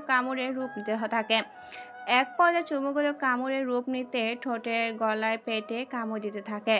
মৌ যন্ত্রণায় দাঁতে দাঁত চেপে সহ্য করতে থাকে। মৌ ভালো করে বুঝতে পারছে আজ তার এই অবস্থার জন্য ও নিজেই দায়ী। ওই কথাগুলো না বলে হয়তো আগুন কখনোই এমন কাজ করতো না। আগুন আজ হিংস্র বাঘের মতো মৌয়ের শরীরে আঘাত করছে অহিংস ভালোবাসা দিয়ে। একটা সময় আগুন ক্লান্ত হয়ে মৌয়ের পেটের উপর মুখ গুজে দিয়ে ঘুমিয়ে পড়ে। স্যার, ইমাম আগুন চৌধুরীর হাতে ধরা পড়েছে। এখন আমরা কিছুই করতে পারবো না। শিট, এটা হওয়াই বাকি ছিল। আমার সব প্ল্যান ফ্লপ হয়ে গেল। না, এখানে আর থাকা যাবে না। এক্ষুনি আমাকে এই শহর থেকে পালিয়ে যেতে হবে, না তো আগুন আমাকে ছাড়বে না। কোথায় পালাবেন আঙ্কেল? আরমান খান পালানোর কথা বলার সময় মাহিম পিছনে এসে দাঁড়ায়, কিন্তু আরমান খান মাহিমের উপস্থিতি টের পাওয়ায় অনবরত কথা বলে যাচ্ছে। কি হলো আঙ্কেল, মুখে দই জমিয়ে রাখছেন নাকি? কথা বলছেন না যে? সরি। আরে না মাহিম বাবা, পালাবো কেন? আমি তো ময়ের কথা বলছিলাম। আরে বস, এদিকে আমার থেকেও এক কাঠি উপরে। কি সুন্দর অনবরত মিথ্যা কথা বলে যাচ্ছে। আমি নিজের কানে শুনলাম উনি শহর ছেড়ে নিজে পালিয়ে যাওয়ার কথা বলছে, আর এখন মিথ্যে কথা বলছে। নিশ্চয়ই কোনো ঘাপলা আছে, আর তা কি সেটা আমাকে খুঁজে বের করতে হবে। ও আচ্ছা, তা মোয়ের কোনো খবর পেয়েছেন? না বাবা, খোঁজ চলছে। মাহিম বাবা, আমাকে আজ একটু শহরের বাইরে যেতে হবে। ও ঠিক আছে, কোনো সমস্যা নেই, আপনি যান। এই সুযোগে আমার আপনার পিছু নিয়ে সবটা জানতে হবে আমাকে। কথাগুলো ভাবতে ভাবতে মাহিম বাহিরে চলে গেল। অনেকক্ষণ যাবৎ মৌ শাওয়ার অন করে তার নিচে বসে আছে। না, কান্না পাচ্ছে না। মৌয়ের নিজের বাবার কর্মকাণ্ডর কথা শুনে ঘৃণায় লজ্জায় মাথা কাটে যাচ্ছে। আচ্ছা, আমি যদি নিজেকে আগুনের জায়গায় রাখতাম তাহলে কি করতাম? আমি হয়তো সব কিছু ধ্বংস করে দিতাম, কঠিন শাস্তি দিতাম আগুনকে। কিন্তু সেই জায়গায় আগুন যা করেছে তা হয়তো আমি তা কখনোই করতে পারতাম না। শত্রুকে কখনো ভালোবাসতে পারতাম না। না, আর এমন ভুল আমি করব না। আগুনকে আপন করে নিব। বাবার করা প্রত্যেকটা ভুল আমি শুধরে দিব। মৌ শাওয়ার নিয়ে কালো রঙের একটা শাড়ি পরে নেয়। এলোমেলো চুল ছেড়ে দিয়ে চোখের লেপটে যাওয়া কাজল ঠিক করতে থাকে। তখনই হঠাৎ কেউ জড়িয়ে ধরে ভেজা চুলে মুখ গুজিয়ে দেয়। মৌয়ের বুঝতে আর বাকি নেই কেউ ওকে আষ্টে পিষ্টে জড়িয়ে আসে, কিন্তু মৌয়ের মুখে কোনো কথা নেই। চোখ বন্ধ করে আগুনের শরীরের ঘ্রাণ নিতে লাগলো। এই শোনো না, প্রতিদিন ভালোবাসার নতুন নতুন গল্প পেতে ও শুনতে চাইলে আমাদের আলোর ডায়েরি চ্যানেলটি সাবস্ক্রাইব করে পাশে থাকা বেল আইকনটি বাজিয়ে দিও, কেমন? কিন্তু মৌয়ের মুখে কোনো কথা নেই। চোখ বন্ধ করে আগুনের শরীরের ঘ্রাণ নিতে লাগলো। আই এম সরি মন পাখি, রাগের বসে তোমাকে এত হার্ট করার জন্য। মৌ আগুনের কথায় কোনো উত্তরই না দিয়ে উল্টো প্রশ্ন করলো। স্যার, আমি আপনার বোনের সাথে দেখা করতে চাই। মৌয়ের মুখে এই কথা শুনে আগুন মৌকে ছেড়ে দিয়ে নিজের দিকে ঘুরিয়ে অবাক দৃষ্টিতে তাকিয়ে বলে, তুমি সত্যি দেখা করতে চাও বনুর সাথে? আগুনের কথা প্রতি উত্তরে মৌ মাথা নেড়ে সায় দেয়। আগুন মৌয়ের কথায় খুশি হয়ে শক্ত করে জড়িয়ে ধরে বলে, আই এম সো হ্যাপি মন পাখি, তুমি সত্যি সবটা মেনে নিয়েছো দেখে। আপনাকে কে বলল যে আমি সবটা মেনে নিয়েছি? মৌয়ের কথা শুনে আগুনের মুখের হাসি হঠাৎ করে গায়েব হয়ে গেল। মন পাখি, বনু বাংলাদেশে নেই। মম ড্যাড ওকে ইউকে নিয়ে চলে গেছে চিকিৎসার জন্য, তাই তুমি এখন বনুর সাথে দেখা করতে পারবে না। তবে কি? ভালোবাসি মন পাখি, খুব ভালোবাসি। প্লিজ আমাকে আর একা করে চলে যেও না। এত বছর পর তোমাকে কাছে পেয়েছি। আমার ভালোবাসাটা আমি আর হারাতে চাই না। কথাগুলো বলতে বলতে আগুনের দুই চোখ যেন ভরে এলো। আমি জানি আপনার কষ্ট হচ্ছে, তবে আপনার এই কষ্ট দূর করেই তবেই আমি আপনাকে নিজের করে নিব। তার আগে আমাকে যতটা কষ্ট দিয়েছো ততটাই কষ্ট আমি তোমাকে দিব। মন পাখি, তুমি হাত দিয়ে থামিয়ে দিল মৌ। দেখুন মিস্টার চৌধুরী, আপনি অনেক টর্চার করেছেন আমার ওপর। আমি ইচ্ছে করলেই এর কঠোর প্রতিবাদ করতে পারতাম, কিন্তু আপনার রাগ জেদের ওপর আমি কোনো কথা বলিনি। তবে এখন থেকে আমার ওপর কোনো প্রকার জোর করলে তার ফল খুব একটা ভালো হবে না আপনার জন্য। আর হ্যাঁ, আমার বাবা যা করেছে তা জঘন্যতম অন্যায় করেছেন। আমি শাস্তি দিব আমার বাবাকে, এমন শাস্তি দিব যা কখনো কল্পনাও করতে পারবে না। আগুন ময়ের এমন কথা শুনে যেন আকাশ থেকে পড়লো। যে মেয়ে সাত চড়েরা কাটে না, সেই মেয়ে আগুন চৌধুরীর সামনে দাঁড়িয়ে এতগুলো কথা বলো। বিষয়টা হজম করতে আগুনের বেশ কিছুটা সময় লাগলো। আপনি কি এভাবেই দাঁড়িয়ে থাকবেন? না, মানে সকালবেলা জাস্ট এক গ্লাস দুধ খেয়েছিলাম, আর এখন পর্যন্ত কিচ্ছু খাইনি। ময়ের কথায় টরক নড়ল আগুনের। হ্যাঁ, আমি ফ্রেশ হয়ে আসছি, তারপর একসাথে খাবো। আগুন ওয়াশরুমে ঢুকতেই মো আগুনের ফোন নিয়ে ব্যালকনিতে চলে যায়। হ্যালো, আসসালামু আলাইকুম আঙ্কেল। জি আঙ্কেল, আপনার একটা হেল্প চাই। জি আচ্ছা। কলটা ডিসকানেক্ট করতেই পিছনে তাকে দেখে আগুন এখন ওয়াশরুম থেকে বের হয়নি। মো ফোনের জায়গা মতো রেখে রুমটা পরিষ্কার করে নিচে গেল। ম্যাম, আপনি নিচে? কিছু প্রয়োজন হলে আমাকে ডাকতে পারতেন। কোনো ব্যাপার না নীলা, তুমি আমাকে ম্যাম বলবে না, ভাবি বলে ডাকবে, ওকে? কিন্তু ম্যাম, আমি আপনাকে কি করে ভাবি ডাকবো? আপনি তো আমার মালিক। জি নীলা, মালিক? কি বলছো? মালিক তো একমাত্র আল্লাহ তাআলা, আর কেউ না। আর আমরা তার বান্দা, তাই মালিক বলবে না, আর না ম্যাম, ভাবি বলে ডাকবে, মনে থাকবে? জি ভাবি। মুখে হাসি নিয়ে বলল নীলা। এখন কিচেনে চলো, রান্না করব, তুমি আমাকে হেল্প করবে। কোথায় কি জিনিস আছে তা তো আমি জানি না, তুমি দেখিয়ে দিবে। ভাবি, তার আর কোনো দরকার নেই, আমার সব রান্না করা শেষ, টেবিলে সব সার্ভ করার রাখা হয়েছে। মৌ আর কথা না বাড়িয়ে টেবিলে বসে পড়ে। অন্যদিকে আগুনও ফ্রেশ হয়ে নিচে ডাইনিং টেবিলে চলে আসে। ইদানিং আগুন মৌয়ের কাজ দেখে অবাকের পর অবাক হচ্ছে। মৌয়ের চাল চলেন পুরো গৃহিণীর মতো। সময় আগুনের পছন্দ অপছন্দ খেয়াল করে রান্না করে নিজ হাতে, কিন্তু সব কিছুর মাঝেও মৌ আগুনের কাছাকাছি থাকে না, দূরত্ব বজায় রেখে চলে। আগুনকে অতিমাত্রা কষ্ট দেয়, কিন্তু মৌয়ের সামনে তা প্রকাশ করে না। এইদিকে আগুন ইমামকে বড় নাম করে একটা কলেজে ভর্তি করে দেয়। দেখতে দেখতে 2 মাস কেটে গেল, কিন্তু মৌয়ের আচরণে কোনো পরিবর্তন ঘটে না। মৌ তার নিজের মতো করে চলছে, কিন্তু দিন শেষে রাতটা আগুনের বুকে ঘুমিয়ে কাটায় মৌ, আর একটুকু পেয়ে শান্তি পায় আগুন। হ্যালো, কাজটা কি কমপ্লিট? ইয়েস ম্যাম, আপনার কথা মতোই সবটাই হয়েছে। ওকে, আমি আসছি। মৌ তাড়াহুড়ো করে রেডি হয়ে বেরিয়ে গেল। গাড়ি ছাড়া আগুন সোফায় বসে ল্যাপটপে কাজ করছিল। হঠাৎ করে মৌকে এভাবে বেরোতে দেখে আগুন মৌয়ের পিছু নেয়। কিছু দূর যেতেই মৌ একটা অটো থামিয়ে চলে যায়। আগুনও মৌয়ের পিছু পিছু অন্য একটা অটো ধরে মৌকে ফলো করে। কিছুক্ষণ পর, ম্যাম ওই পাশটায় চলুন, ওদের আলাদা আলাদা রুমে আটকে রাখা হয়েছে। কেমন আছো মিস্টার আরমান খান? আরমান খান কারো গলা শুনে মাথা নিচু করে অবাক হয়ে তাকিয়ে থাকে। কি ব্যাপার মিস্টার খান, নিজের মেয়েকে দেখে এভাবে চমকে উঠলেন কেন?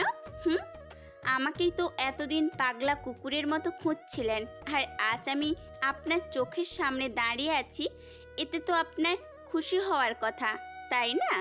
আরমান খান নিজের চোখকে বিশ্বাস করতে পারছে না। তার ভীতু মেয়ে আজ বাঘিনীর মতো আচরণ করছে তা দেখে। মৌ, তুই আমাকে? বাকিটা বলতে না দিয়ে হাতের ইশারায় থামিয়ে দিয়ে মৌ বলল, উহ মিস্টার খান, এতক্ষণেও বুঝতে পারলেন না আমি আপনাকে কিডন্যাপ করেছি? শুধু আপনাকে না, সাথে আপনার বন্ধুর ছেলে মাহিমও আমার কাছেই বন্দি। কেন মৌ, আমাদের কেন আটকে রেখেছিস? বল, আমি তোর বাবা হই, তুই আমার সাথে এমন আচরণ করতে পারিস না। রেগে তেরে বলতে থাকে আরমান খান। আরমান খানের কথা শুনে মৌ আরমান খানের মুখ চেপে ধরে রক্তচক্ষু দিয়ে বলল, চুপ, একদম চুপ। তুই কখনো কারোর বাবা হতে পারিসই না। তোর কাছে টাকা টাকা, তাই না? সবই টাকার জন্য তুই আমার মাকে খুন করেছিস, তাই না? মৌয়ের কথাটা শোনা মাত্রই আরমান খান তোতলাতে তোতলাতে বলে, তুই কি করে জানলি? তার মানে কি ইনাম? হ্যাঁ ইমাম, আমার কাছেই আছে, আর মায়ের ডায়েরিটাও আমার হাতে। ডায়েরিটা বের করে হাত দিয়ে দেখালো মৌ। তুই সব জানতে পেরেছিস? কি ভেবেছিলেন মিস্টার খান আমি সবটা জেনেও যে কিনা আমার মাকে খুন করেছে, যে কিনা 5 বছরের বাচ্চা মেয়েটাকে খুন করার জন্য একবারও কলিজা কাঁপলো না, তাকে আমি এমনি এমনি ছেড়ে দিব? ইম্পসিবল। তার শাস্তি তো পেতেই হবে। মৌ মীরকে চোখের ইশারা করতে আরমান খানকে একটা কাছের তৈরি ছোট্ট বক্স আর একটা তার ভিতর আরমান খানকে ঢুকিয়ে দেওয়ার পর মৌ নিজের হাতে পেট্রোল দিয়ে আগুন ধরিয়ে দেয়। আরমান খান চিৎকার করে মৌয়ের কাছে প্রাণ ভিক্ষা চাইতে থাকে। মৌ মাটিতে বসে পড়ে অঝরে চোখের পানি ফেলাতে ফেলাতে হাসছে পাগলের মতো। মা দেখো দেখো মা, আমি তোমার মৃত্যুর প্রতিশোধ নিয়েছি মা। তোমাকে যেভাবে আগুনে পুড়িয়ে মেরেছিল ঠিক সেভাবেই আজ আরমান খানকে আগুনে পুড়িয়েছি। চিৎকার করে বলতে থাকে মৌ। ম্যাম প্লিজ শান্ত হন, এখনও একজনকে আপনার শাস্তি দেওয়া বাকি আছে। তাকে শাস্তি না দিয়ে এভাবে আপনি দুর্বল হতে পারেন না। মৌ চোখের পানি মুছে উঠে দাঁড়িয়ে পাশের রুমে যাওয়ার জন্য পা বাড়াতেই দেখে আগুন সামনে দাঁড়িয়ে। কেন এখানে আমাকে দেখবে এটা আশা করনি কখনো, তাই তো? মৌ মাথা নিচু করে দাঁড়িয়ে আছে। আগুন মৌয়ের কাছে গিয়ে মায়ের হাত ধরে মাহিমের সামনে নিয়ে যায়। মাহিমের হাত পা চোখ বাঁধা।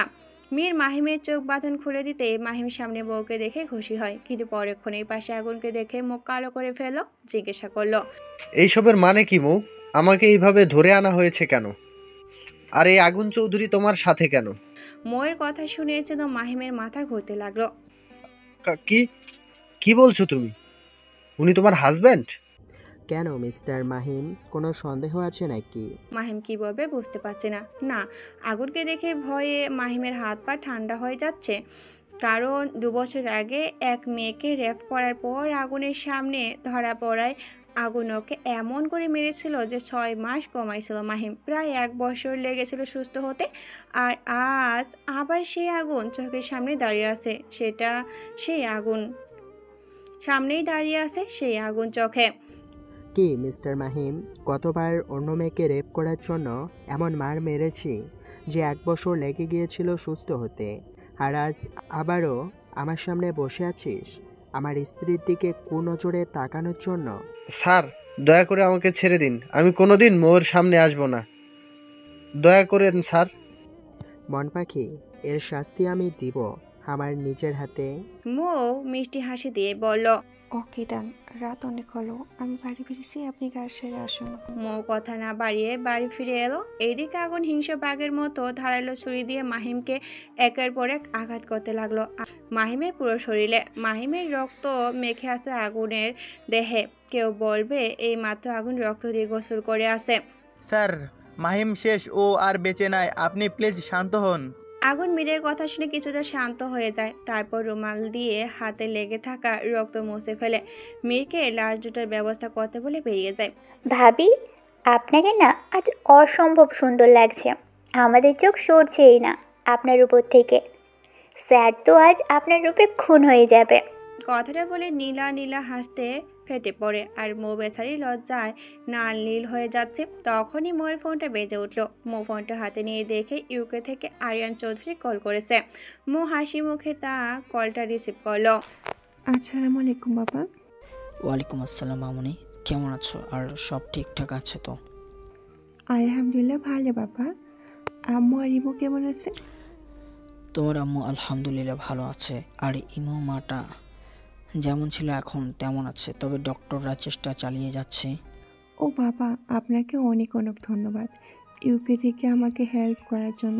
আপনি না থাকলে আজ আমার মায়ের খুনির শাস্তি দিতে পারতাম না, আর না পারতাম ইমুর সাথে আমার অন্যায়ের শাস্তি দিতে।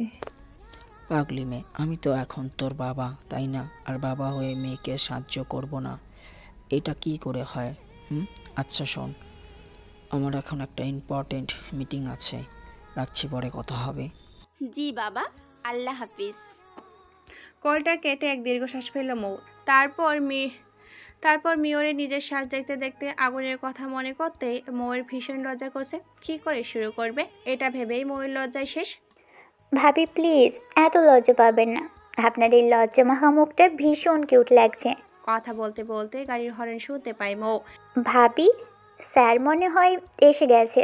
আপনি রুমে বসে থাকুন, আমি দেখছি। নীলা রুম থেকে বেরিয়ে নিচে নেমে এসে আগুনকে দেখে ভয়ে হাত পা কাঁপছে। আগুনের পুরো শরীরে রক্ত চুপসে গেছে।